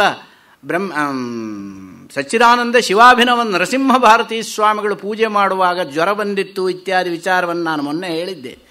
ಹಾಗೇ ಚಂದ್ರಶೇಖರ ಭಾರತಿಗಳು ಕೂಡ ಪೂಜೆಯನ್ನೆಲ್ಲ ಮಾಡಿಬಿಟ್ಟು ನಾನಿನ್ನೆಷ್ಟು ದಿವಸ ಈ ಪೂಜೆ, ಈ ಕೈಂಕರ್ಯ, ಮಠಾಧಿಪತ್ಯ ಇತ್ಯಾದಿಗಳನ್ನೆಲ್ಲ ಮಾಡಬೇಕು, ಇದರಲ್ಲಿ ನನಗೆ ಬಿಡುಗಡೆ ಯಾವಾಗ, ನಾನು ಈ ಶರೀರದಲ್ಲಿ ಎಷ್ಟು ದಿವಸ ಮುಂದುವರಿಯಬೇಕು ಅನ್ನುವಂತಹ ವಿಚಾರವನ್ನು ಮನಸ್ಸಿನಲ್ಲಿ ಮಾಡಿಕೊಂಡು ತನ್ನಲ್ಲೇ ತಾನು ಸಮಾಧಾನ ಮಾಡಿಕೊಂಡರು. ಯಾಕೆ ಅಂದರೆ ಅವರು ಆ ಸ್ಥಿತಿಗೆ ತಲುಪಿದ್ರು. ಅದಕ್ಕೋಸ್ಕರವಾಗಿ ಮಠದ ವ್ಯವಹಾರದಲ್ಲಿ ಅವರು ಆನಂತರದಲ್ಲಿ ಆಸಕ್ತಿಯನ್ನು ತೋರಿಸ್ತಾ ಇರಲಿಲ್ಲ. ವಿವೇಕ ಚೂಡಾಮಣಿ ಎನ್ನುವಂತಹ ಭಗವತ್ಪಾದರ ಒಂದು ಗ್ರಂಥ ಇದೆ. ಆ ಗ್ರಂಥಕ್ಕೆ ಚಂದ್ರಶೇಖರ ಭಾರತೀ ಮಹಾಸ್ವಾಮಿಗಳು ಒಂದು ಅದ್ಭುತವಾದ ವ್ಯಾಖ್ಯಾನವನ್ನು ಸಂಸ್ಕೃತದಲ್ಲಿ ಬರೆದಿದ್ದಾರೆ. ಆ ವ್ಯಾಖ್ಯಾನದ ಶೈಲಿ ಇತ್ಯಾದಿಗಳನ್ನು ನೋಡಿದಾಗ ಸಾಕ್ಷಾತ್ ಶಂಕರ ಭಗವತ್ಪಾದರ ಶೈಲಿಗೂ ಆ ಶೈಲಿಗೂ ಏನೂ ವ್ಯತ್ಯಾಸವಿಲ್ಲ. ಇದನ್ನು ಭಾಷ್ಯವನ್ನು ಓದಿದವರಿಗೆ ಅರ್ಥವಾಗುತ್ತೆ. ಅಷ್ಟು ಅದ್ಭುತವಾಗಿ ಬರೆದಿದ್ದಾರೆ. ಆ ರೀತಿಯಾಗಿ ಬರೀಬೇಕಾದ್ರೆ ಅದು ಅನುಭವಕ್ಕೆ ಬಂದವರು ಬರೀಲಿಕ್ಕೆ ಸಾಧ್ಯವೇ ಹೊರತು ಕೇವಲ ಚರ್ಮಚಕ್ಷುಸ್ಸಿನಿಂದ ನೋಡಿ ತಿಳಿದವರು ಬರೆಯುವುದಕ್ಕೆ ಸಾಧ್ಯವಿಲ್ಲ. ಆ ರೀತಿಯಾಗಿ ಬರೆದು ಕೊನೆಯ ಒಂದು 65 ಶ್ಲೋಕಕ್ಕೆ ಅವರು ವ್ಯಾಖ್ಯಾನವನ್ನು ಮಾಡಲಿಲ್ಲ, ಹಾಗೆ ನಿಲ್ಲಿಸಿದ್ದಾರೆ. ಆನಂತರದಲ್ಲಿ ಪಾರುಪತ್ತಿಗಾರರು ಶ್ರೀಕಂಠ ಶಾಸ್ತ್ರಿಗಳು ಕೇಳಿದರಂತೆ, ಗುರುಗಳೇ ಬಾಕಿ ಉಳಿದಿದ್ದೊಂದು 65 ಶ್ಲೋಕ ಹಾಗೆ ಉಳಿದಿದೆಯಲ್ಲ, ವ್ಯಾಖ್ಯಾನ ಮಾಡಲಿಲ್ವಲ್ಲ ಅಂತ. ಈವಾಗ ನನಗೆ ಆತ್ಮನಲ್ಲಿ ಆರಮಣವನ್ನು ಬಿಟ್ಟು ನನಗೆ ಪ್ರಾಪಂಚಿಕ ವ್ಯವಹಾರದಲ್ಲಿ, ವ್ಯಾಖ್ಯಾನಗಳಲ್ಲಿ, ಉಪನ್ಯಾಸಗಳಲ್ಲಿ, ಮಠದ ಕೈಂಕರ್ಯಗಳಲ್ಲಿ ಯಾವುದರಲ್ಲೂ ಆಸಕ್ತಿ ಇಲ್ಲ, ಪರಮಾತ್ಮ ಧ್ಯಾನವೊಂದನ್ನು ಬಿಟ್ಟು. ಆ 65 ಶ್ಲೋಕಗಳಲ್ಲಿ ಹೇಳಬೇಕಾದ ವಿವರಣೆ ಏನಿದೆಯೋ ಅದಷ್ಟು ಹಿಂದೆ ಮಾಡಿರುವಂತಹ ಜಾಗದಲ್ಲೇ ಅಷ್ಟು ವಿವರಣೆಯನ್ನು ಮಾಡಿದ್ದೇನೆ, ಪುನಃ ಅದರ ವಿವರಣೆ ಮಾಡಬೇಕಾದ ಅಗತ್ಯವಿಲ್ಲ ಅಂತ ಹೇಳಿದರು. ಮುಂದಿನ ಶ್ಲೋಕಗಳನ್ನು ನಾವಿವಾಗ ನೋಡಿದರೆ ಹಿಂದೆ ಅವರು ವಿವರಣೆಯನ್ನು ಅದಕ್ಕೂ ಸೇರಿಸಿ ಬರೆದು ಬಿಟ್ಟಿದ್ದಾರೆ. ಅಷ್ಟು ಅದ್ಭುತವಾಗಿ ಮಾಡಿರುವಂತಹ ಮಹಾತ್ಮರು. ಅಂದರೆ ಅವರಿಗೆ ಪ್ರಾಪಂಚಿಕ ಸಾಕ್ಷಾತ್ ವೇದಾಂತದ ವಿಚಾರವೇ ಅದು. ವೇದಾಂತ ವಿಚಾರದ ವ್ಯಾಖ್ಯಾನ ಮಾಡುವುದರಲ್ಲೂ ಅವರಿಗೆ ಆಸಕ್ತಿ ಇಲ್ಲ ಅಂತ ಹೇಳಬೇಕಾದ್ರೆ ಅವರು ಯಾವ ಸ್ಥಿತಿ ತಲುಪಿದ್ರು. ಆ ವ್ಯಾಖ್ಯಾನ ಮಾಡುವುದು, ವಾಕ್ಯಾರ್ಥ ಮಾಡುವುದು ಇತ್ಯಾದಿಗಳೆಲ್ಲ ವ್ಯಾವಹಾರಿಕ ಪ್ರಪಂಚದಲ್ಲಿ ಆಗುವಂಥದ್ದು. ನೀವು ಜಾಗ್ರತ್ತಿನಲ್ಲಿ ಮಾಡುವ ವ್ಯವಹಾರ, ಸ್ವಪ್ನದಲ್ಲಿ ಮಾಡುವ ವ್ಯವಹಾರವನ್ನು ಸುಷುಪ್ತಿಯಲ್ಲಿ ಮಾಡ್ತೀರೋ? ಸುಷುಪ್ತಿ ಅಂತ ಹೇಳಿದರೆ ಗಾಢ ನಿದ್ರಾವಸ್ಥೆ, ಡೀಪ್ ಸ್ಲೀಪ್ ಸ್ಟೇಟಸ್. ಆ ವ್ಯವಸ್ಥೆಯಲ್ಲಿ ಜಾಗ್ರತ್ತಿನಲ್ಲಿ ನೀವು ಏನೇನೋ ಆಗಿದ್ದೀರಾ, ಚಕ್ರವರ್ತಿ ಆಗಿದ್ದೀರಾ, ರಾಜನಾಗಿದ್ದೀರಾ, ಸಾಮಂತನಾಗಿದ್ದೀರಾ, ದೊಡ್ಡ ವಿದ್ವಾಂಸರಾಗಿದ್ದೀರಾ, ದೊಡ್ಡ ಧನಿಕರಾಗಿದ್ದೀರಾ, ದಾನ ಧರ್ಮಗಳನ್ನು ಮಾಡ್ತಾ ಇದ್ದೀರಾ. ಸುಷುಪ್ತಿಯಲ್ಲಿ ಏನಿದೆ? ಯಾವುದೂ ಇಲ್ಲ. ನಾನೆಲ್ಲವೂ ಹೌದು, ಇಷ್ಟು ಹೌದು. ಸುಷುಪ್ತಿಗೆ ಹೋದಾಗ ನಾನು ಏನೂ ಇಲ್ಲ, ನನ್ನ ಅಸ್ತಿತ್ವವೇ ಇಲ್ಲ, ಅಲ್ಲಿ ಅಹಂ ಅನ್ನುವಂಥದ್ದು ಇಲ್ಲ. ಇದು ಸುಷುಪ್ತಿಯಲ್ಲೇ ಅಹಂ ಇಲ್ಲ ಅಂತ ಹೇಳಿದ ಮೇಲೆ ಇನ್ನು ಮುಕ್ತಿಯಲ್ಲಿ ಅಹಂ ಹೇಗೆ ಬರಲಿಕ್ಕೆ ಸಾಧ್ಯ? ಯಾಕೆ ಅಂದರೆ ಮನಸ್ಸೇ ಮೂಲ ಕಾರಣ ಅಹಂ ಅನ್ನೋದಕ್ಕೆ, ಅಂತಃಕರಣವೇ ಮೂಲ ಕಾರಣ ಅಹಂ ಅನ್ನುವಂಥದ್ದಕ್ಕೆ. ಸುಷುಪ್ತಿಯಲ್ಲಿ ಆ ಅಂತಃಕರಣ ಲಯವಾಗಿ ಹೋಗಿರುತ್ತೆ.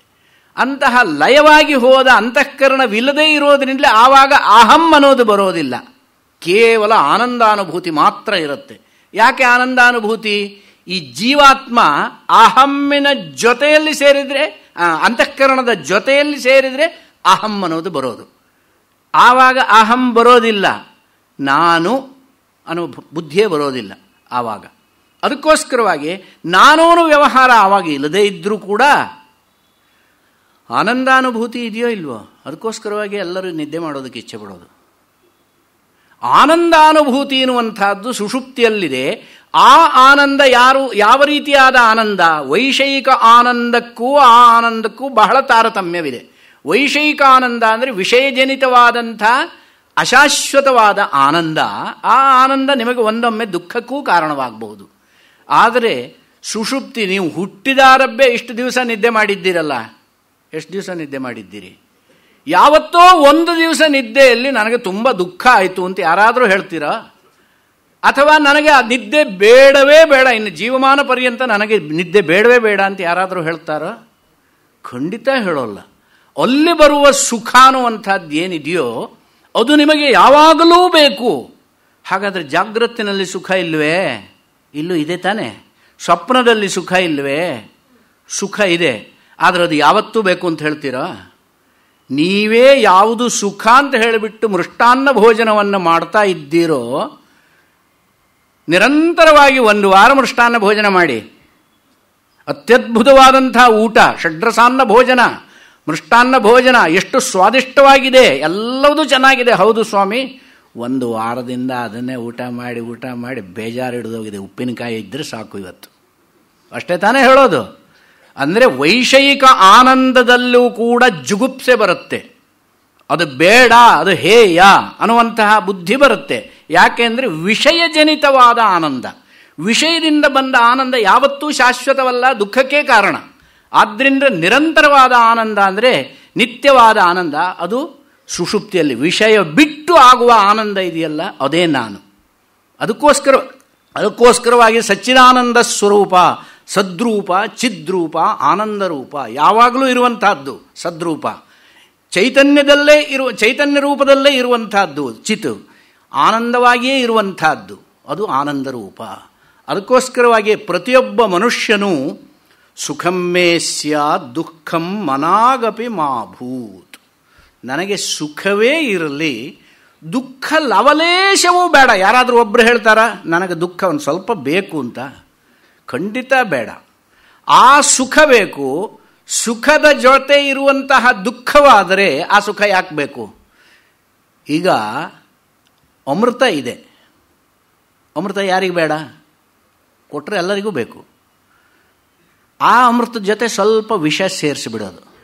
ಈಗ ಆ ಅಮೃತ ಯಾರಾದರೂ ಕುಡಿತಾರೋ? ಅದು ಅಮೃತವೇ, ಆದರೆ ವಿಷ ಸೇರಿಬಿಟ್ರೆ ಆ ಅಮೃತವನ್ನು ಯಾರಾದರೂ ಕುಡಿತಾರೋ? ನನಗಿರಲಿ ಅಂತ ಹೇಳ್ತಾರೋ? ಎಲ್ಲ ತಿಳುವಳಿಕೆ ಇದ್ದವರು ಬೇಡ ಅಂತ ಹೇಳ್ತಾರೆ, ತಿಳುವಳಿಕೆ ಇಲ್ಲದಿದ್ದವರೇ ಬೇಡ ಅಂತ ಹೇಳ್ತಾರೆ. ಇನ್ನು ಬಾಕಿ ಉಳಿದಿದ್ದವರ ಸಂಗತಿ ಏನು? ತಿಳುವಳಿಕೆ ಇಲ್ಲದಿದ್ದವರು ಅದು ವಿಷ ಸಂಯುಕ್ತವಾದ ಅಮೃತವಾದರೆ ನನಗೆ ಬೇಡ ಅಂತ ಹೇಳುವ ಹಾಗೆ ದುಃಖ ಮಿಶ್ರಿತ ಆನಂದ ನಮಗೆ ಬೇಕು ಅಂತ ಯಾರಾದರೂ ಹೇಳ್ತಾರೋ? ದುಃಖ ಮಿಶ್ರಿತ ಆನಂದ ನಮಗೆ ಬೇಡ. ಅದೇ ವೈಷಯಿಕ ಆನಂದ, ಜಾಗೃತ್ ಕಾಲದಲ್ಲಿ ಸ್ವಪ್ನ ಕಾಲದಲ್ಲಿ ಬರುವ ಆನಂದ.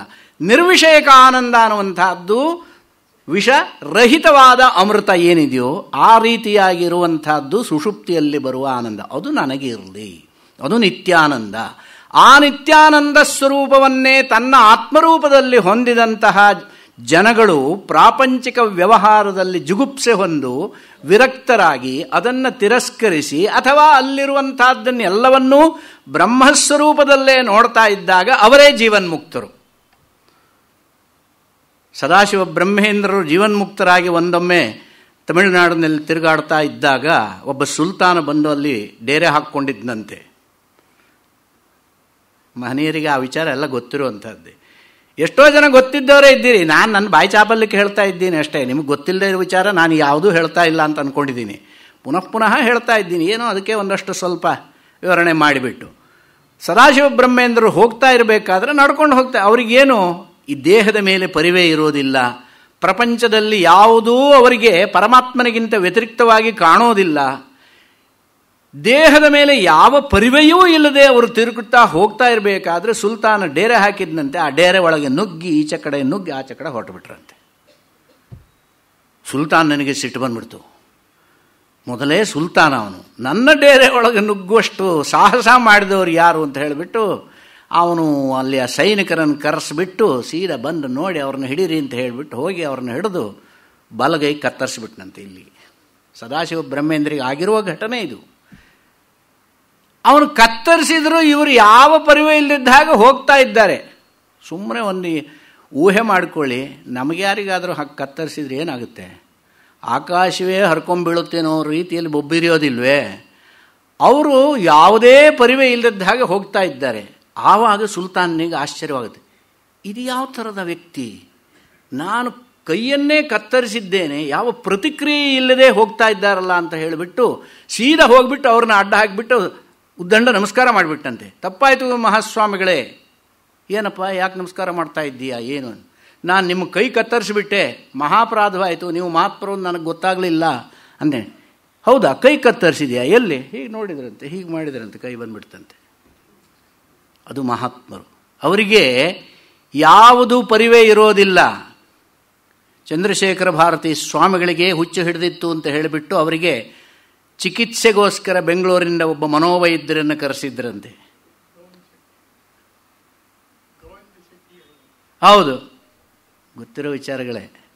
ಅವರನ್ನು ಕರೆಸಿದಾಗ ಪಾಪ ಇವರು ಚಂದ್ರಮೌಳೀಶ್ವರನ ಪೂಜೆಯನ್ನು ಮುಗಿಸಿಕೊಂಡು ಅಪರೂಪಕ್ಕೆ ಪೂಜೆ ಮಾಡಿ ಈಚೆಗೆ ಬಂದರಂತೆ ಶಿಷ್ಯರಿಗೆಲ್ಲ ದರ್ಶನ ಕೊಡಲಿಕ್ಕೆ. ಅವರು ಬಂದವರೇ ಇವರು ದೂರದಲ್ಲಿ ನಿಂತ್ಕೊಂಡಿದ್ರು. ಡಾಕ್ಟ್ರು, ಮನೋವೈದ್ಯರು ಅವರನ್ನು ಬರಹೇಳಿ ಅಂತ ಹೇಳಿಬಿಟ್ಟು ಪಾರಪತ್ತಿದಾರರಿಗೆ ಹೇಳಿದ್ರಂತೆ. ಅವರನ್ನು ಕರೆಸಿದ್ರು. ಇವರಿಗೆ ಯಾರಿಗೂ ಗೊತ್ತಿಲ್ಲ, ಬಾಕಿ ಉಳಿದವರಿಗೆ. ಪಾರಪತ್ತಿಗಾರರಿಗೆ ಗೊತ್ತಿತ್ತು. ಚಂದ್ರಶೇಖರ ಭಾರತಿಗಳು ಅವರನ್ನು ಕರೆಸಿ, ಚಂದ್ರಶೇಖರ ಭಾರತಿಗಳು ಇವರು ಯಾರು ಏನೂ ಹೇಳಿಲ್ಲ. ಸೀದಾ ಅವರು ಬಂದ ನಂತರ ಅವರೇನು ನಮಸ್ಕಾರ ಮಾಡಲಿಲ್ಲ, ಏನಿಲ್ಲ, ದೂರಕ್ಕೆ ನಿಂತಿದ್ರು. ಏನೋ ಕರೆಸಿದ್ದಾರೆ, ನಿಮ್ಮ ಕೆಲಸ ನೀವು ಮಾಡಿ, ನೀವು ಯಾಕೆ ಬಿಡ್ತೀರಿ? ನನಗೆ ಹುಚ್ಚು ಬಿಟ್ಟು ಹೋಗುತ್ತಾ ಬಿಡುತ್ತೋ ಗೊತ್ತಿಲ್ಲ, ನಿಮ್ಮ ಕೆಲಸ ನೀವು ಮಾಡಿ ಅಂದ್ರಂತೆ. ಅವ್ರು ಏನಕ್ಕೆ ಕರೆಸಿದ್ದಾರೆ ಅನ್ನೋ ವಿಚಾರ ಯಾರಿಗೂ ಅವರು ಹೇಳಿರಲಿಲ್ಲ. ಆವಾಗ ಮನೋವೈದ್ಯರು ನನ್ನ ಸಾಷ್ಟಾಂಗ ನಮಸ್ಕಾರ ಮಾಡಿ, ನಂದು ಅಪರಾಧವಾಯಿತು, ಇದು ನಮ್ಮ ಕೈಗೆ ಎಟುಕುವಂತಹ ವಿಚಾರವಲ್ಲ, ನಾನು ಏನೋ ಚಿಕಿತ್ಸೆ ಮಾಡ್ತೀನಿ ಏನೋ ರೀತಿಯಲ್ಲಿ ಬಂದಿದ್ದು ನನ್ನ ಮೂರ್ಖತನವಾಯಿತು ಅಂತ ಹೇಳಿಬಿಟ್ಟು ಅವರು ಭಿನ್ನವಿಸಿಕೊಂಡು ಹೊರಟು ಹೋದರು ಅನ್ನುವಂಥ ವಿಚಾರಗಳು. ಇಂಥದ್ದು ನೂರಾರು ಘಟನೆಗಳು ಉದಾಹರಣೆಗೆ ನಮಗೆ ಸಿಗುತ್ತೆ ಜೀವನ್ಮುಕ್ತರ ವಿಚಾರದಲ್ಲಿ. ಹಾಗೆ ಜೀವನ್ಮುಕ್ತರಾದವರು ಯಾವಾಗ ಆ ದೇಹವನ್ನು ಬಿಡುತ್ತಾರೋ ಅವರು ಮುಕ್ತರೇ ತಾನೇ. ಈಗ ಆ ದೇಹವನ್ನು ಬಿಟ್ಟಾಗ ವಿಮುಕ್ತಶ್ಚ ವಿಮುಚ್ಯತೆ. ನೋಡಿ, ವಿಮುಕ್ತಶ್ಚ ವಿಮುಚ್ಯತೆ ಏನೋ ಒಂದು ವಿಚಾರಕ್ಕೆ ಇಷ್ಟು ಹೇಳಬೇಕಾಯ್ತು. ಅವರು ವಿಮುಕ್ತರೇ, ಅವರಿಗೆ ದೇಹೇಂದ್ರಿಯಾದಿಗಳಲ್ಲಿ ಅಹಂತ ಮಮತ ನಾನು ನನ್ನದು ಅನ್ನುವಂತಹ ಬುದ್ಧಿ ಇಲ್ಲ. ಯಾವಾಗ ನಾನು ನನ್ನದು ಅನ್ನುವಂತಹ ಬುದ್ಧಿ ಇಲ್ಲವೋ ಅವರು ಮುಕ್ತರೇ. ಮುಕ್ತರಿಗೂ ಅವರಿಗೂ ಯಾವ ಪರಬ್ರಹ್ಮನಿಗೂ ಅವರಿಗೂ ಯಾವ ಒಂದು ವ್ಯತ್ಯಾಸವೂ ಇಲ್ಲ. ಒಂದು ವ್ಯತ್ಯಾಸ ಇದೆ. ಏನು ಅಂತ ಕೇಳಿದ್ರೆ ಈ ಶರೀರ ಮಾತ್ರ. ಈ ಶರೀರ ಇದೆ, ಪರಮಾತ್ಮನಿಗೆ ಶರೀರ ಇಲ್ವಲ್ಲ. ಅಶರೀರಂ ವಾವಸಂತಂ ನ ಪ್ರಿಯೇ ಸ್ಪೃಶತಃ ಅಂತ ಬೃಹದಾರಣ್ಯಕೋಪನಿಷತ್ತಿನಲ್ಲಿ ಹೇಳುತ್ತೆ. ಅಶರೀರನಾದಂತಹ ಪರಮಾತ್ಮನಿಗೆ ಸುಖವೂ ಇಲ್ಲ, ದುಃಖವೂ ಇಲ್ಲ.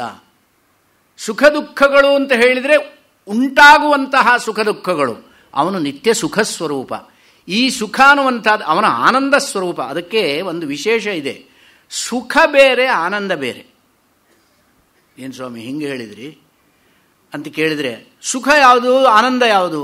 ಆನಂದ ಅಂತ ಹೇಳಿದರೆ ನಿತ್ಯಾನಂದ ಸ್ವರೂಪವೇ. ಆ ನಿತ್ಯಾನಂದ ಅಲ್ಲ, ದಯವಿಟ್ಟು ಅಲ್ಲಿಗೆ ಹೋಗಬೇಡಿ. ನಿತ್ಯವೂ ಆನಂದ ರೂಪದಲ್ಲೇ ಇರುವಂತಹ ನಿತ್ಯಾನಂದ ಸ್ವರೂಪ ಪರಮಾತ್ಮ. ಅದು ಶಾಶ್ವತವಾದ ಆನಂದ ಸ್ವರೂಪ, ಜನ್ಯವಾದದ್ದಲ್ಲ, ಹುಟ್ಟುವಂಥದ್ದಲ್ಲ. ಸುಖ ಅನ್ನುವಂಥದ್ದು ಆನಂದದ್ದೇ ಒಂದು ರೂಪ. ಏತಸ್ಯೈವ ಆನಂದಸ್ಯ ಅನ್ಯಾನಿ ಭೂತಾನಿ ಮಾತ್ರಾಮುಪಜೀವಂತಿ ಅಂತ ಬೃಹದಾರಣ್ಯಕ ಶ್ರುತಿಯಲ್ಲಿ ಆ ಆನಂದದ ಒಂದು ಲವಲೇಶಗಳೇ ಈ ಲೋಕದಲ್ಲಿ ನಮಗೆ ಕಾಣ್ತಾ ಇರುವಂತಹದ್ದು ಸುಖ. ಆ ಆನಂದವೇ ಯಾವಾಗ ವಿಷಯದಿಂದ ಉಂಟಾಗುತ್ತೋ ಅದನ್ನು ಸುಖ ಅಂತ ಹೇಳ್ತೇವೆ. ಪರಮಾತ್ಮ ಸುಖ ಸ್ವರೂಪ ಅಲ್ಲ, ಆನಂದ ಸ್ವರೂಪ. ಅದಕ್ಕೆ ಉಪನಿಷತ್ನಲ್ಲಿ ಎಲ್ಲ ಕಡೆಯಲ್ಲೂ ಹೇಳುವಂತಹದ್ದು ಆನಂದೋ ಬ್ರಹ್ಮೇತಿ ವ್ಯಜಾನಾತ್ ಆನಂದಾಧ್ಯೇವ ಖಲ್ವಿಮಾನಿ ಭೂತಾನಿ ಜಾಯಂತೆ ಆನಂದೇನ ಜಾತಾನಿ ಜೀವಂತಿ ಆನಂದಂ ಪ್ರಯಂತ್ಯಭಿಸಂವಿಶಂತೀತಿ. ಈ ರೀತಿಯಾಗಿ ಆನಂದವೇ ಬ್ರಹ್ಮ, ವಿಜ್ಞಾನಂ ಆನಂದಂ ಬ್ರಹ್ಮ ರಾತೇರ್ಧಾತುಃ ಪರಾಯಣಂ.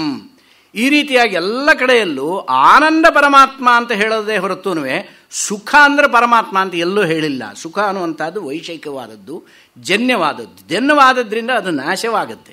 ಹಾಗೆ ಇವರು ಯಾವ ಒಂದು ಶರೀರವಿದ್ದಾಗಲೇ ಆ ಒಂದು ಪರಮಾತ್ಮ ಸ್ವರೂಪವನ್ನು ತಿಳಿದುಕೊಂಡು ಅಹಂ ಬ್ರಹ್ಮಾಸ್ಮೀತಿ ಅನ್ನುವಂತಹ ಅನುಭವದಲ್ಲಿ ಇರ್ತಾರೋ, ಪರಮಾತ್ಮನಿಗಿಂತ ಬೇರೆಯಾಗಿ ತನ್ನನ್ನು ನೋಡದ ಸ್ಥಿತಿಯನ್ನು ತಲುಪಿರ್ತಾರೋ, ಈ ಶರೀರ ಮಾತ್ರ ಉಳ್ಕೊಂಡಿರುತ್ತೆ. ಅದು ಯಾಕೆ ಉಳ್ಕೊಂಡಿರುತ್ತೆ? ಇದು ತಾನೇ ಪ್ರಶ್ನೆ. ಅದು ಯಾಕೆ ಉಳ್ಕೊಂಡಿರುತ್ತೆ? ಜ್ಞಾನ ಬಂದ ಕೂಡಲೇ ಮೋಕ್ಷ ತಾನೇ ಆಗಬೇಕು. ಜ್ಞಾನ ಬಂದ ಕೂಡಲೇ ಮೋಕ್ಷ ಅಂತ ಹೇಳಿಬಿಟ್ರೆ ಅವರು ದೇಹವನ್ನು ಬಿಟ್ಟು ಹೋಗಬೇಕು. ಹಾಗೂ ಅರ್ಥ? ಹಾಗೆ ಹೇಳಿಬಿಟ್ರೆ ಅತ್ಯಂತ ಅನರ್ಥಗಳಾಗ್ತವೆ. ಜ್ಞಾನಿಗಳು ಅನ್ನುವಂಥವ್ರು ನಮಗೆ ಯಾರೂ ಸಿಕ್ಕೋದಿಲ್ಲ ಅಂತ ಆಗೋಗ್ಬಿಡುತ್ತೆ. ಜ್ಞಾನ ಬಂದ ಕೂಡಲೇ ಎಲ್ಲ ಶರೀರ ತ್ಯಾಗ ಮಾಡಿಬಿಟ್ರೆ ಅವರಿಗೆ ಮರಣ ಬಂದುಬಿಟ್ರೆ, ಮರಣ ಬಂದ್ರೇನೆಯೇ ಮೋಕ್ಷ? ಹಾಗಲ್ಲ. ಜ್ಞಾನ ಬಂದರೂ ಕೂಡ ಅವರಿಗೆ ಈ ಶರೀರ ಇರುತ್ತೆ. ಯಾಕೆ ಅಂತ ಕೇಳಿದರೆ, ಜ್ಞಾನ ಬರುವುದಕ್ಕೆ ಮೊದಲೇನೆಯೇ ಈ ಶರೀರ ಹುಟ್ಟಿತ್ತು.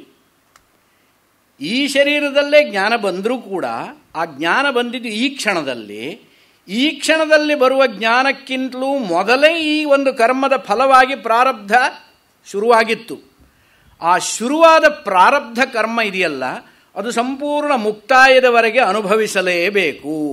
ಭೋಗೇನ ತ್ವಿತರೇ ಕ್ಷಪಯಿತ್ವ ಸಂಪದ್ಯತೆ ಅಂತ ಬಾದರಾಯಣ ಸೂತ್ರದಲ್ಲಿ ಅದನ್ನೇ ಹೇಳಿದ್ದಾರೆ. ಭೋಗದಿಂದಲೇನೆಯೇ ಈ ಒಂದು ಪ್ರಾರಬ್ಧ ಕರ್ಮ ಪ್ರತಿರೂಪವಾದಂತಹ ಶರೀರವನ್ನು ಅದು ಎಲ್ಲಿಯವರೆಗೆ ಇರಬೇಕೋ ಆ ಕರ್ಮದ ಫಲ, ಅದರ ಆಯಸ್ಸು, ಈ ಶರೀರದ ಆಯಸ್ಸು, ಅಲ್ಲಿಯವರೆಗೆ ಅವರು ಹಾಗೆ ಆ ಶರೀರದಲ್ಲೇ ತಿರುಗಾಡ್ತಾ ಇರ್ತಾರೆ. ಅವರು ಹಾಗೆ ತಿರುಗಾಡ್ತಾ ಇದ್ದಿದ್ರಿಂದಲೇ ಆ ಜ್ಞಾನಿಗಳ ಜ್ಞಾನ ನಮಗೆಲ್ಲ ಸಿಕ್ಕಿದೆ. ಅವ್ರಿಗೆ ಜ್ಞಾನ ಬಂದು ಕೂಡ ಅವರು ಹೊರಟೋಗ್ಬಿಟ್ಟಿದ್ರೆ ನಮಗೆ ಯಾರು ಹೇಳೋರು ಇದಿಷ್ಟನ್ನು? ಅದಕ್ಕೋಸ್ಕರವಾಗಿ ಅವರು ಜೀವನ್ಮುಕ್ತರು. ಯಾವಾಗ ಆ ದೇಹವನ್ನು ಬಿಡ್ತಾರೋ ವಿದೇಹ ಮುಕ್ತಿ ಅನ್ನುವಂಥದ್ದು ಅವರಿಗೆ ಬರುತ್ತೆ. ಅಂದರೆ ಮುಕ್ತರಾದವರೇ ಪುನಃ ಮುಕ್ತರಾಗುವುದು. ಏನು ವ್ಯತ್ಯಾಸ ಅಂತ ಕೇಳಿದರೆ, ಮೊದಲು ಮುಕ್ತಿ ಬಂದಿರಲ್ಲ ಆಮೇಲೆ ಮುಕ್ತಿ ಬಂತು ಅಂತ ಅರ್ಥವಲ್ಲ. ಮೊದಲು ಮುಕ್ತರೇ, ಈಗ ಶರೀರವನ್ನು ಬಿಟ್ಟರು, ಅಷ್ಟೇ ವ್ಯತ್ಯಾಸ. ಆ ಪ್ರಾರಬ್ಧ ಕರ್ಮದ ರೂಪದಲ್ಲಿರುವಂತಹ ಶರೀರವನ್ನು ಬಿಟ್ಟರು. ಹಾಗಾದರೆ ಜ್ಞಾನಕ್ಕೆ ಇದನ್ನು ಜ್ಞಾನಾಗ್ನಿ ಸರ್ವಕರ್ಮಾಣಿ ಭಸ್ಮಸಾತ್ ಕುರುತೆ ಅರ್ಜುನ ಅಂತ ಗೀತೆಯಲ್ಲಿ ಭಗವಂತನೇ ಹೇಳಿದ್ದಾನಲ್ಲ. ಜ್ಞಾನವು ಎಲ್ಲ ಕರ್ಮಗಳನ್ನು ನಾಶ ಮಾಡುತ್ತೆ ಅಂತ. ಎಲ್ಲ ಕರ್ಮಗಳನ್ನು ಅಂತ ಹೇಳಿದರೆ ಪ್ರಾರಬ್ಧ ಒಂದನ್ನು ಬಿಟ್ಟು ಸರ್ವೇಷಾಂ ದಧಿ ಪರಿವೇಶ್ಯತಾಂ ತಕ್ರಂ ಕೌಂಡಿನ್ಯಾಯ ಅಂತ ಒಂದು ಮಾತು ಹೇಳ್ತಾರೆ. ಊಟಕ್ಕೆ ಕೂತಿದ್ರಂತೆ 10 ಜನ, ಎಲ್ಲರಿಗೂ ಮೊಸರನ್ನು ಬಡಿಸು, ಕೌಂಡಿನ್ಯನಿಗೆ ಮಾತ್ರ ಮಜ್ಜಿಗೆ ಬಡಿಸು ಅಂತ ಹೇಳಿದ. ಸರ್ವೇಷಾಂ ದಧಿ ಪರಿವೇಶ್ಯತಾಂ, ಸರ್ವೇಷಾಂ ಅನ್ನೋ ಶಬ್ದಕ್ಕೆ ಎಲ್ಲರಿಗೂ ದಧಿ ಮೊಸರನ್ನು ಬಡಿಸಬೇಕು ಅಂತ. ಆ ಎಲ್ಲರಿಗೂ ಅಲ್ಲಿ ಕೌಂಡಿನ್ಯನು ಸೇರ್ತಾನೋ ಇಲ್ವೋ? ಸೇರ್ತಾನೆ. ಆದರೆ ತಕ್ರಂ ಕೌಂಡಿನ್ಯಾಯ ಅಂತ ಸ್ಪೆಷಲ್ ಆಗಿ ಹೇಳಿದ್ರಿಂದ ಅವನಿಗೆ ಮೊಸರು ಬಡಿಸಬೇಡ, ಮಜ್ಜಿಗೆಯನ್ನೇ ಬಡಿಸು. ಹಾಗೆ ಸರ್ವಕರ್ಮಾಣಿ ಭಸ್ಮಸಾತ್ ಕುರುತೆ ಅಂತ ಹೇಳಿದ್ರೆ ಎಲ್ಲ ಕರ್ಮಗಳನ್ನು ಅಂತ ಹೇಳಿದರೆ ಪ್ರಾರಬ್ಧ ಕರ್ಮವನ್ನು ಬಿಟ್ಟು ಬೇರೆ ಹೇಳ್ತಾರೆ. ಆ ಪ್ರಾರಬ್ಧ ಕರ್ಮ ಬಿಟ್ಟು ಅಂದರೆ ಸಂಚಿತವಾದ ಕರ್ಮಗಳು, ಆಗಾಮಿ ಜ್ಞಾನೋತ್ತರದಲ್ಲಿ ಮಾಡುವ ಕರ್ಮಗಳು, ಇವೆಲ್ಲವೂ ಕೂಡ ಅವನಿಗೆ ಬಂಧಕವಾಗೋದಿಲ್ಲ. ಪ್ರಾರಬ್ಧ ಕರ್ಮ ಹೇಗೆ? ಅದು ಅನುಭವದಿಂದಲೇ ಕ್ಷಯಿಸಬೇಕು. ಹೇಗೆ ಅಂದರೆ ಬಿಟ್ಟ ಬಾಣವನ್ನು ಮತ್ತೆ ಹಿಡ್ಕೊಂಬರೋಕ್ಕಾಗಲ್ಲ.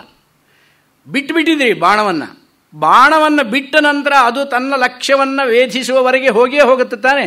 ಬಾಣ ಬಿಟ್ಟಾಗಿದೆ, ಬೇಡ ನಿಲ್ಲಿಸು ಅಂತ ಹೇಳಿದ ತಗೊಂಬರ್ಲಿಕ್ಕಾಗುತ್ತೋ?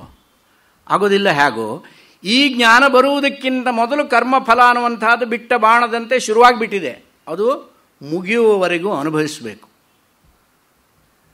ಜ್ಞಾನೋತ್ತರದಲ್ಲೂ ಕೂಡ ಇದು ಜೀವನ್ಮುಕ್ತನ ಒಂದು ಸ್ವರೂಪ. ಹಾಗೇ ಚಂದ್ರಶೇಖರ ಭಾರತಿಗಳು ಪೂಜಾ ಕೈಂಕರ್ಯದಲ್ಲಿದ್ದಾಗ ಆ ಶರೀರ ಅನ್ನುವಂಥದ್ದು ಪ್ರಾರಬ್ಧ ಕರ್ಮದಲ್ಲಿ ಇರುವಂತಹದ್ದಾದ್ರಿಂದ ಪ್ರಾರಬ್ಧ ಕರ್ಮ ಪರಿಸಮಾಪ್ತಿ ಆಗುವವರೆಗೆ ಆ ಒಂದು ಕರ್ಮದ ಫಲವನ್ನು ಅನುಭವಿಸಬೇಕು. ಶರೀರವನ್ನು ಇಟ್ಟುಕೊಂಡೇ ಇರಬೇಕು. ಆತ್ಮಹತ್ಯೆ ಮಾಡ್ಕೊಳ್ಳಲ್ಲ. ಶರೀರವನ್ನು ಬಿಟ್ಟುಬಿಡ್ತೀನಿ ಅಂತ ಆತ್ಮಹತ್ಯೆ ಮಾಡ್ಕೊಳ್ಳೋಕೆ ಸಾಧ್ಯವಿಲ್ಲ. ಆ ಶರೀರಕ್ಕೆ ಎಷ್ಟು ಆಯಸ್ಸಿದೆಯೋ ಆ ಆಯಸ್ಸು ಪೂರ್ತಿ ಆಗುವವರೆಗೆ ಅವರು ಇರಬೇಕು. ಅನುಭವಿಸಿಯೇ ಅವರು ಈ ಶರೀರವನ್ನು ಬಿಡಬೇಕು. ಅದೇ ವಿಮುಕ್ತಶ್ಚ ವಿಮುಚ್ಯತೆ.